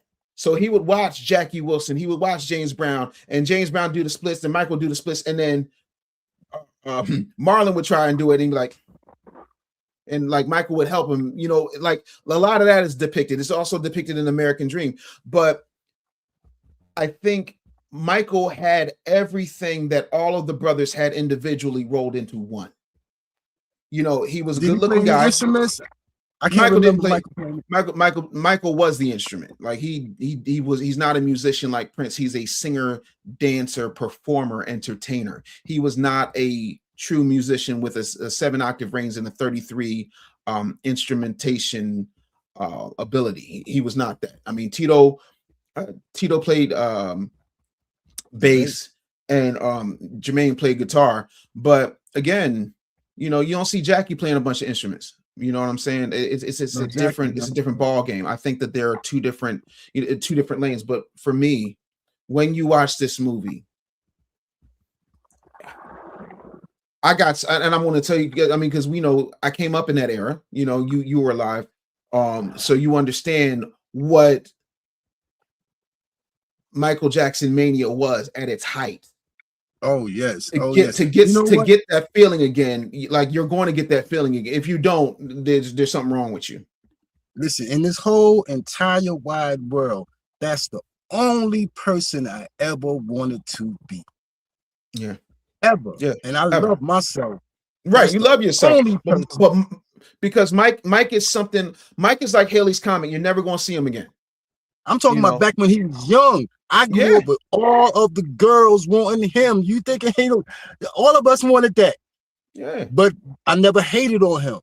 I never hated on this fat. I mean, I wish I was one of his brothers. I'd have took that. You know what I mean? But I didn't know the nuances. Yeah. Of course, we don't know the nuances. James Brown is the only person that I wish was my father besides my real father. I understand, so those two people. Because I used to go to the Apollo. I mean, I had an express trip to the Apollo just about any time I want to, so I seen everybody except for the Jackson 5. I used to hate going down south in the summertime because I was afraid they was going to come to the Apollo. I was afraid they was going to come to the Apollo, and I would have missed it. I think I might have been there when they won the amateur night. I really can't recall, but I don't think they've been back. They never performed at the Apollo ever since the amateur night, if I'm not mistaken.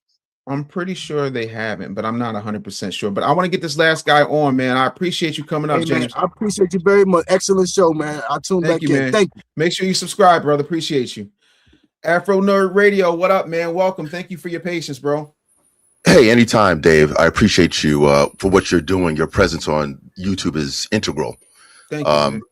Much of what I mean, I don't even know where to start with you because you touched on a number of topics that I'm quite familiar with. So that's okay. So I just wanted to just shout out to you quickly. So I like the fact, well, first you were talking about Michael Jackson, right? So many of us grew up with Michael Jackson, the Jackson 5. I have great reverence for them, but I'm doing a little side project, and I'm gonna approach you afterwards on this thing, and I think you'll dig it. In the chat, I was known under the IP Black Wall Street Odds. Wall Street Odds is something new that I'm starting.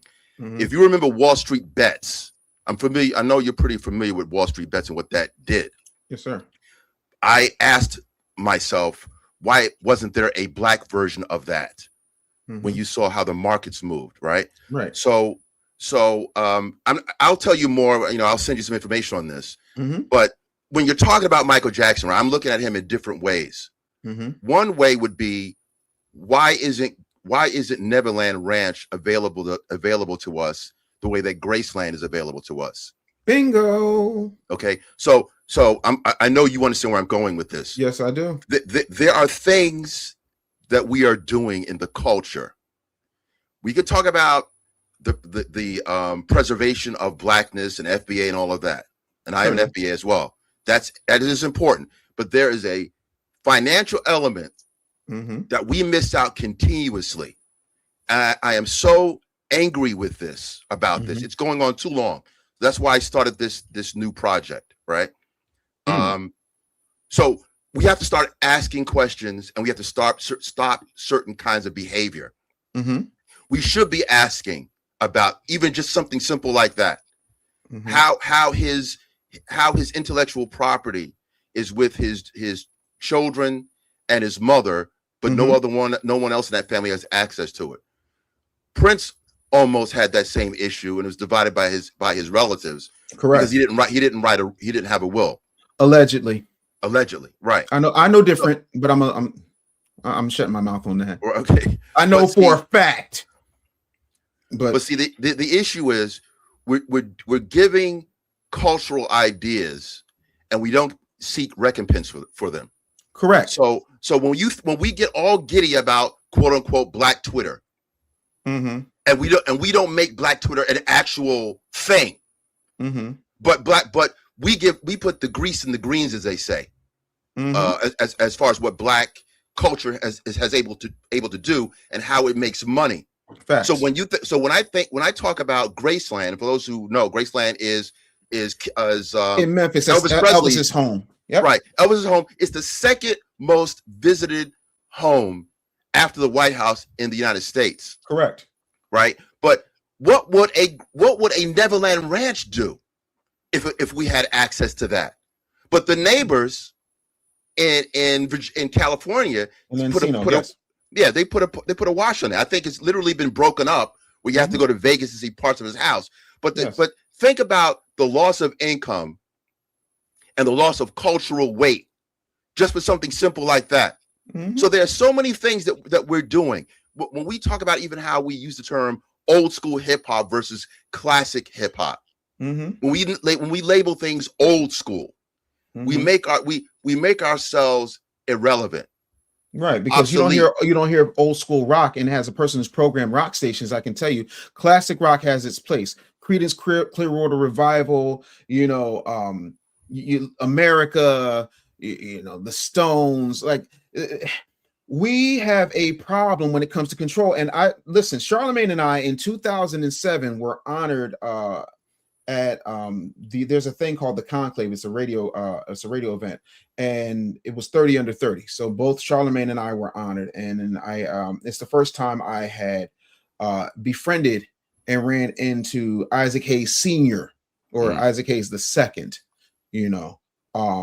the actual cultural icon, the Black Moses, so on and so forth. And there was this panel, and me and Charlemagne was explaining that what the difference between us and Black radio and white radio is that when an artist who is pop or rock or any of the dominant genres ages out, that music automatically goes to an upper demo radio station. There's what you call adult contemporary or classic adult. We don't have that. We have urban, which is young hip hop 1834, and then you have urban AC, which is still to this day Jeffrey Osborne, Anita Baker, that type of stuff. But there's no real place for what should be a adult hip hop, adult R&B type of situation, with the exception of Frankie Beverly and Maze.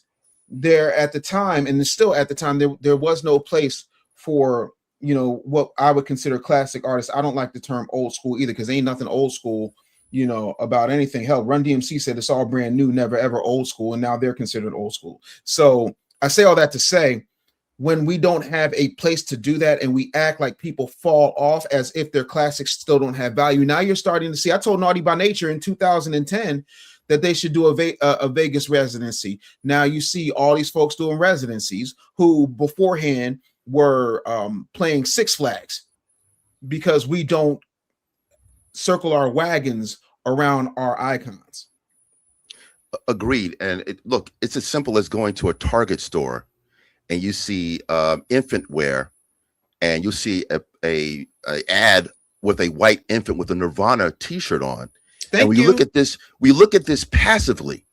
And I see repeatedly on so many formats, Black folk who are repeatedly just very passive, very nonchalantly just dismissing things.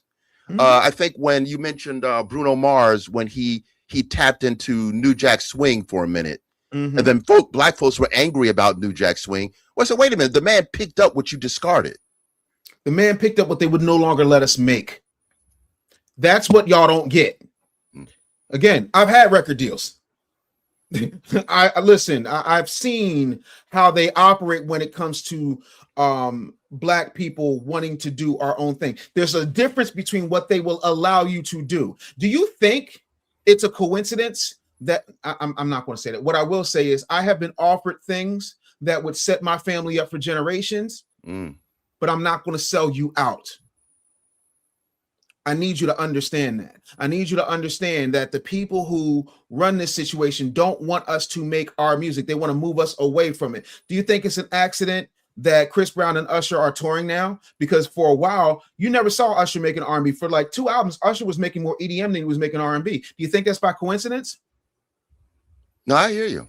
So what I'm saying is it's not that we discarded it. It's that the people who distribute records, the people who sign artists, the people who have the marketing machine behind it, the people that, create award shows in the desert that got that idea from me, do not want us to be dominant. They never want another Michael Jackson. They don't want that to happen. Look at what they did to Usher. Look at what they did to Chris Brown. Look at what they did to Bobby Brown. They don't want another Michael Jackson. I grew up in an era where Bobby Brown was selling out arenas like Mike. I grew up in an era where I saw the tour after Bobby Brown got kicked out of New Edition, and New Edition had Bobby Brown open up for him. And they couldn't do nothing about it because he was that big. Ralph ain't got what Bobby got. You understand what I'm saying to you? Well, let me posit this, and this is, I think we're getting somewhere. Yeah, this is the type of conversation I don't see on Black YouTube. It's never that deep, because what you're saying, I think we're coming to an agreement here. What I see clearly is that there is a shepherding of Blackness that we don't really control. Right? It's like we are shepherded into a certain mindset. Like when you think of something like Destiny's Child versus Beyonce versus Mick Jagger and the Rolling Stones. Correct. The Rolling Stones are a corporation. They might as well be a building. Absolutely. Right. Metallica is a building. They're an institution. Right. But there's always been, even going back to well, you could say the Jacksons were even before the Jacksons. Little Anthony, I think, was also an example of this. Well, there's this need to make the singer the focal point. Everyone goes away.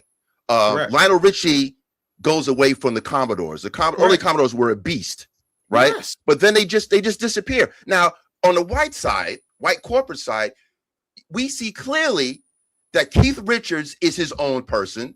Yes. Mick Jagger is his own person, and they're still able to go back to do the Rolling Stones and do billion-dollar business.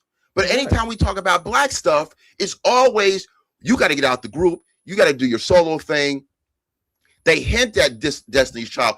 Destiny's Child should be put on Front Street with Beyonce so that everybody can eat equally. Destiny's Child should be a billion-dollar brand, just as Beyonce is a billion-dollar brand, but Black folks are never put into that space.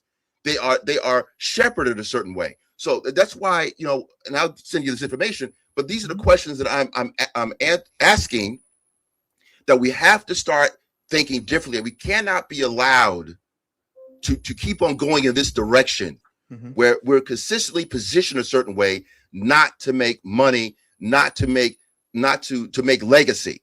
It's like an anti-legacy thinking with us that has been here forever. And it continues to be. It's the belittling of our culture. And then some of us kind of go with the flow and we just talk this way when no one else does this. Everyone else is allowed to eat off a legacy. One more thing, and I'm gonna mention it. I don't want to take too much of your time. Sure. When you mentioned Charlemagne, yes. I respect Charlemagne's hustle because he is intelligent enough to keep the machine going at his advantage. Like his tentacles are out there. Podcast, iHeart. He's on Netflix now. I get it, but when he's positioned as a kind of spokesperson, and he's not really up to snuff intellectually. I'll give you an example. Tell me about ties that. In. Okay, all right. I'm not called an Afro for nothing, right? So a few years back, if you remember, you can look this up. He was interviewed on a Real Time with Bill Maher. Yes. Real Time. So they're having a discussion on reparations, and you realize just how racist a white progressive can be.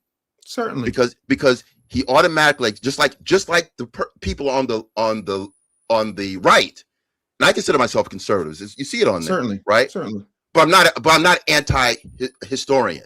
No. So when he personalizes the question, well, why do you think white people should pay you? I'm paraphrasing. And why do you personally think you deserve reparations? Because, well, you're successful. By happenstance, you're successful. That really wasn't confirmed in the cards. But because you make a lot of money, why do you quote unquote deserve reparations? And he really was fumbling that ball. There's not enough people to talk about it the way you need to talk about it. This goes back to Black Wall Street Odds and my imprint for Wall Street Bets, Black version. Number one, if you are FBA, this is not discounting Caribbean, so they got CARICOM, they got their own. Black folks, they got their own thing. Okay, yeah. when you are FBA, talk about the American condition. Certainly, you are the executor of an estate. Full stop. Oprah deserves reparations. Robert Smith deserves reparations, and homeboy on the corner who may be struggling, a homegirl, they deserve reparations. It's an estate claim. There's no feelings in it, and it's not about individual rights. I'm sorry, individual whites. States owned slaves. New Jersey owned slaves. The government leased slaves. Right? So see this. So when he tells you, well, you need it, why are you personalizing it? You don't deserve it. It's not about me having money. The wealthiest Black to the poorest Black. Look, if you're late on a Microsoft bill, better example. If you're late on a Jeff Bezos bill at Amazon, you can cut off. He got a lot of money. Does he? No, my bad. I don't need it. No. If you're late on this bill, you're going to be sent to a collection agency. That's how white folks are experts in collecting money that's owed. Correct. And I'll leave you on this last thing. Sure. When you talk about Elvis and slavery, the connection, Elvis's granddaughter receives money for the work that Elvis did, even though she didn't sing Hound Dog. We do not. Big Mama Thornton sang it. But when Hound Dog came out, she wasn't even thought of. Oh, her mother wasn't thought of when Hound Dog came out. However, she benefits from a direct lineage that put in work for things that she didn't do. Exactly. That she didn't do. And again, the problem is this, and I've known Charlemagne well over 20 years. I've had this conversation. You can go look at my Breakfast Club interview with him. No, I'm aware of it. So then you already know everything you're saying. I said.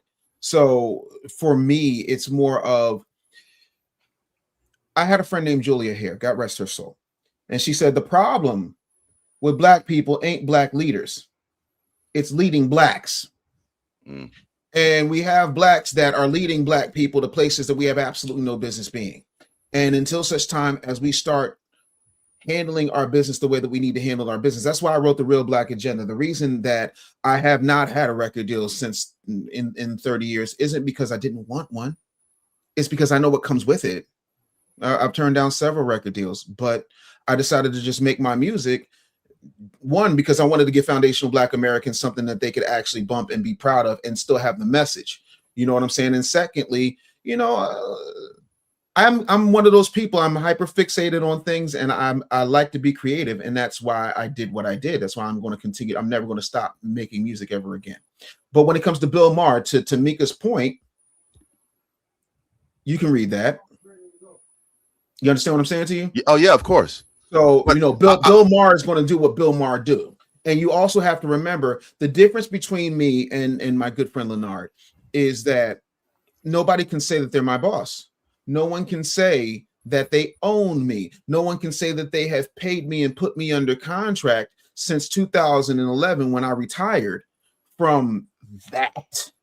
So I can do whatever I want.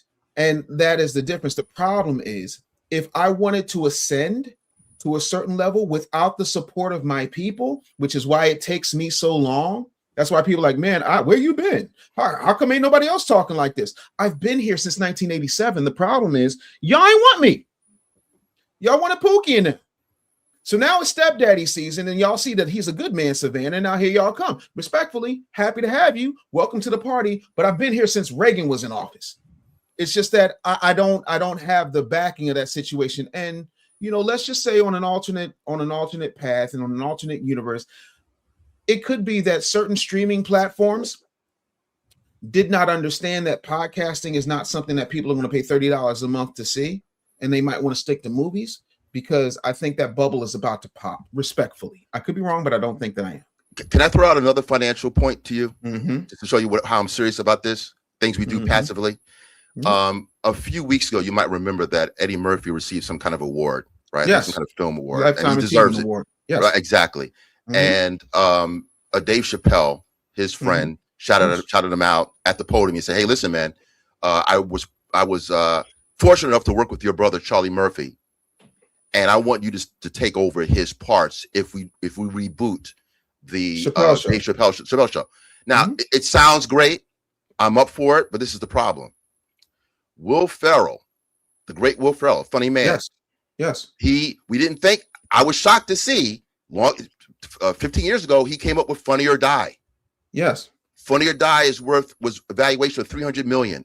Correct. He sells it, and it still makes tens of millions per year.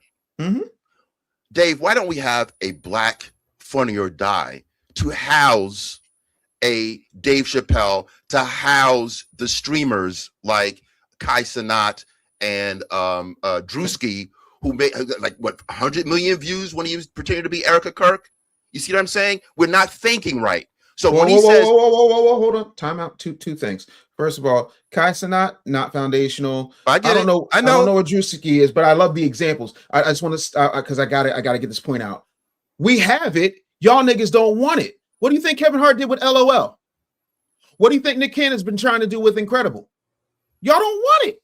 Y'all want that shit when white people say it's good. Y'all don't want it when we give it to you. In 2019, way before there was a Zeus, I did Business Bully TV, and I had all types of people on. I had Tim Black on my channel. I had episodes of Ism Radio on my channel. I had classic interviews. I had a whole, I was giving people shows left and right. And y'all said, yeah, nah. But the second Amanda Cerny backs people like Natalie Nunn and Lem, oh, baddies. Let's watch Black women pull hair and beat each other to get a spot in a house. So to me, it's not that why don't we have those things? It's when we have those things, y'all don't want them. LOL is still a thing. Kevin Hart still has it. You know where it is right now? It's on Pluto TV because y'all Negroes don't want it. Y'all would rather have a watered down, whitewashed, white programmed, white owned BET than support Kev. Y'all would rather have a watered down, whitewashed America's Got Talent than get behind Nick Cannon in a real way. So much so that when Nick Cannon pointed out historical facts, Black folks were told to cancel him the same way that the small hat people tried to cancel him beforehand. Nobody wants to have this conversation because this conversation is where the ugly medicine tastes the worst. And it's that we only want it when they say we can have it. We're a bunch of Django's, and that's the problem. Until we stop letting the folks say you have permission to go after your masters, take that for what it is. we're never going to do that. We have it. Why do you think I'm on here and I'm saying, listen, y'all don't want me to be on the road 11 months out of the year. I'm gonna need y'all support. I literally dropped the album because y'all was saying, you know, this, that, and the third, and these folks is getting out of hand. Guess what? Where y'all at though? We gonna see Friday. Where y'all at though? That's it. It's not that we don't have it. It's just that. Yep. Well, what you're saying is noted, especially Kai Cenat. Look, I'm very aware about his comments. I'm also aware he went to a school called Frederick Douglass Academy in Harlem, but then says, you're just black. You're just black. You don't have any culture. Mm-hmm. So Zydeco, go-go, hip-hop, jazz, blues, Creole culture, Gullah, Geechee. I can go on and on. That doesn't count. The Harlem Renaissance doesn't count. Black American culture bodies. We are the culture globally.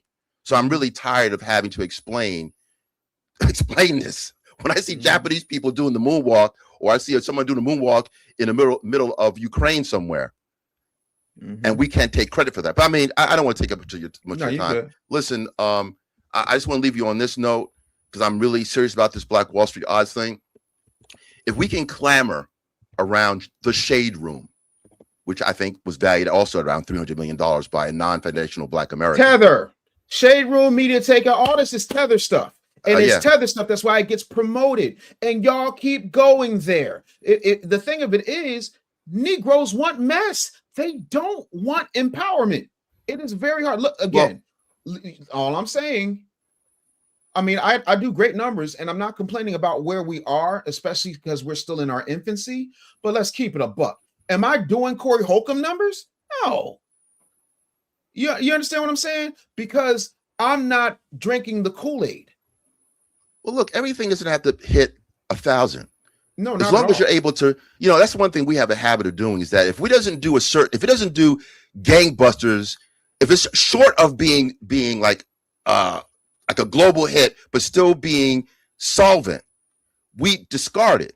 Right? I was involved with the Afropunk Festival, and that's also kind of been taken away. Black people returning to rock music, doing metal, doing punk music, and this is in New York.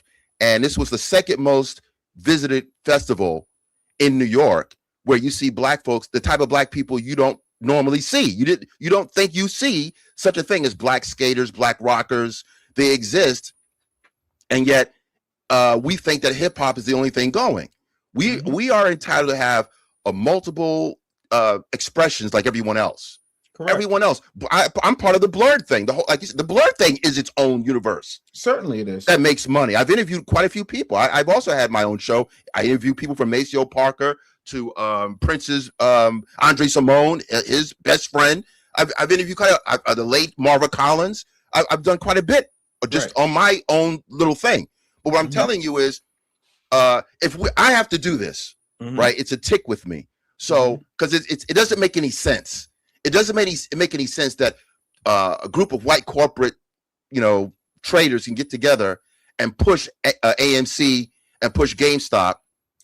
And I'm like, wait a minute. You mean to tell me Black folks can't clamor around finance? So if we can clamor around and talk about Megan's breakup on the Shade Room, why can't we clamor around and talk about finance on Black Wall Street odds? I'm putting it out there like that. Because we can't keep on doing this. We can't keep on just crying and whining. There's got to be things we got to start thinking differently. But the stuff I told you about, we need to be asking questions about why can't we see Michael Jackson's house? We can see Elvis's house, but we can't see this man's house. Why can't we eat off of our legacies? And many of us are clueless about what that means. Stop calling old school hip hop old school. Right. White man call stuff Clark. They will. I'm long-winded. But they will bring the Beatles are not dead. They will literally bring back an AI version of the dead members of the Beatles. I mean, when we had that Michael Jackson clone, people got mad. That hologram, people got mad. So, but again, my whole thing to your point, I'm with you. I think that what you're trying to do is valiant. I think it can work. It just has to be entertaining. That's why I'm done. I had this conversation with a friend of mine the other day. I also did this album because trying to talk to you Negroes straight up and down just don't work. So now I got to put it in a form where y'all got to hear what I'm saying in the messages. I got to create artwork and different covers for different singles just so that y'all can look and see what the hell I'm saying and what I'm not saying, and where all the clues. Nobody's going to get all the Easter eggs in this record until I'm dead, but you're going to have to start pushing in a way. By the way, Drewski's Jamaican and white, so tether. But again, they're doing numbers. But my whole thing is, I'm not saying that I'm giving up, because like I said, this is in its infancy. But what I'm trying to get Black folks to understand, we can try to act like we're going to outsmart the money here, but the truth of the matter is, most folks don't want all that. What they really want is to be entertained, and that's why they keep lulling us to sleep with entertainers. Malcolm warned us about this. This is what happens. You're so right. That's where we are, bro. But I'm so glad you're here. Y'all done made me run a whole damn hour. I'm sorry, man. No, listen, it's cool. I'll see some stuff behind the scenes, man. But I really would appreciate you, if you could take a look at it, and I think we got to think differently. That's all. That's all I really wanted to say. Not a problem. I appreciate you. Don't worry. I will send you an invoice. Anywho and anyhow. Let me get to these comments because I already know y'all been up in here. I agree, Mika. They exactly. Okay. First class citizen says we need our own venture capitalists, and we do have them. Chris Gardner, the author of Pursuit of Happiness, is a venture capitalist. Byron Allen, venture capitalist. Robert Smith, venture capitalist. We have them. Damon John, venture capitalist. My whole thing is, at what point do we start rebuilding our credit? Like, that's one of the things we got to get on. Matter of fact, I think I'm gonna start getting you guys some information in regards to that. You know what I'm saying? So we definitely got to be there. TZ, I'm with you on that, man. Absolutely. TZ got himself a bundle. Don't forget, album drops on Friday. DeWill Shooter 216 says, the Charleston White effect has to be studied. When he's on the streets helping people solely, nobody cares. You have to grab these N-words attention the same way Aaron Magruder did. Listen, what did I don't know who it was, but I will tell you, I'm still me. And I tell people all the time, like, I was always taught to be accomplished. I was always taught, go out here and be the best, so on and so forth. I did Forbes, nobody said anything. I did Entrepreneur Magazine, nobody said anything. I did CNN, nobody said anything. USA Today, nobody said anything. I put up probably at the time 16, 17 books. Nobody said anything. I show up on the Breakfast Club. Oh! I go viral for telling Black women the truth when it comes to, we don't give a rat's ass about your education. We care that you can be a good wife. You know what I'm saying? It's always fun if you're a good time girl and you thick or whatever. That's cool for a night. But when it comes to the rest of our lives, we need something a little bit more substantive. And if you so accomplished, why you letting Pookie nut up in you? You know what I'm saying? Then it's like, oh, this dude's talking about something. Y'all didn't want to hear me until I turned heel. Same thing with Charleston White. It's human psychology. It's been studied since the beginning of time. You always pay attention to the bad guy while cheering on the hero. Nobody would give a goo gob damn about Superman if it wasn't for Lex Luthor or Darkseid, because without a folly, without a foil, without the bad guy, you ain't got nothing. That's just how it is. And then we need to have a conversation about taxes. Absolutely. Absolutely. F2 said, I just found out about Juicy's YouTube channel this weekend and watched his live show. Every Black woman on there was ignorant with issues. Absolutely. And that's the thing. Friday, tomorrow. I keep acting like I'm doing Monday, Wednesday, Friday. I'm not anymore. Tomorrow, we're going to be doing some, I saw this thing this morning when I woke up at like 3 o'clock in the morning, and I could not stop watching it. It was a kid in high school who does like these quizzes to people. And he's even quizzing adults, teachers, the whole nine. You will not believe how stupid, respectfully, how stupid a lot of these folks are. But, that's today's show, man. I hope that y'all, I hope that you guys are tuned in, and I hope you guys are sharing this. It means the world to me if you are, but I really hope that this show is becoming impactful for you. And I hope that you guys really check out the record, man. I also added 2 more tracks to the record. If you go to Spotify, you can preview the album. I do hope that you buy it this Friday when it drops. So that's that. Cardina says, what up, though? Brother, the black and white hat theory. That's what America does best. Listen, you ain't never lied. You ain't never lied. Let's see here. C. Terry B1 says, facts. And everybody loves Tubi, which is why I see the same people who own Fox News owns. I refuse to watch. Yeah, it's the same situation. FP2 says, I believe the average person on the planet is a non-thinker. That's what it is. That's what it does. That's what it does. Kenny Mac, what up? What up, Slim? DC tapping in. Tap in, DC. I'm with it. You know what I'm saying? So, yeah, no, I'm definitely here for it. So, again, not on Apple Music yet, but it's coming. So, hopefully, everything should be lined up for Friday. I'm still checking on it. But, again, definitely on Spotify. If you want to use the audio, it's on Instagram and TikTok, the whole album. So hopefully you guys are in there. Thank you for everybody who super chatted. Thank you for the people who are watching this replay, who are going to super thanks. I am going to chop some of this up and put some stuff out. So, you know, do me a favor. Make sure you let people know. FU2 said I saw it on Spotify, added it. Lincoln said, I'm pushing reading with my 3 because it helps you think beyond what you're taught in school. Thinking and research. That's right. You don't rely on the government to teach your children. It's up to you to do so. Mark says, you're right. Most of us men don't care about a woman's education. When we ask them, can they cook, they're offended. It's a man's way of finding out if you have any type of domestic skills. Yep. He said, TZ said, I'm trying to bump it on my long route on Friday. Listen, I'm listen from beginning to end, even with the new tracks that I added. I think you guys are really going to get your money's worth. I really think you're going to love this album. I'm praying to God that you do. Also, don't forget the Cash App is $the Business Bully. If I gave you any type of joy today, appreciate it. I always appreciate the super chats, but I'm tired of YouTube getting so much of my money.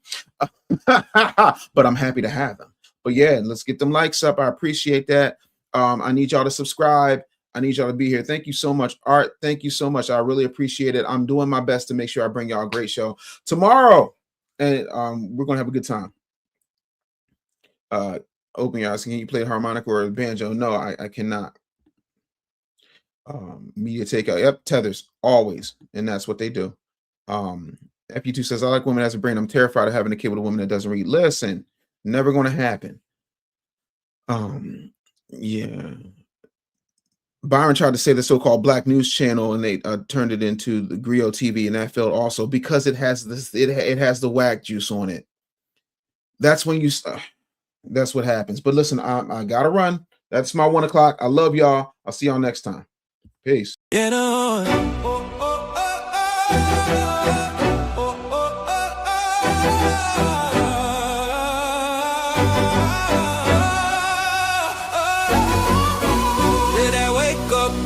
Your mind right, real talk, no fluff, no sidelines. We outside, bring the truth to the sunrise. Yeah, man, yeah, we coming at the right time.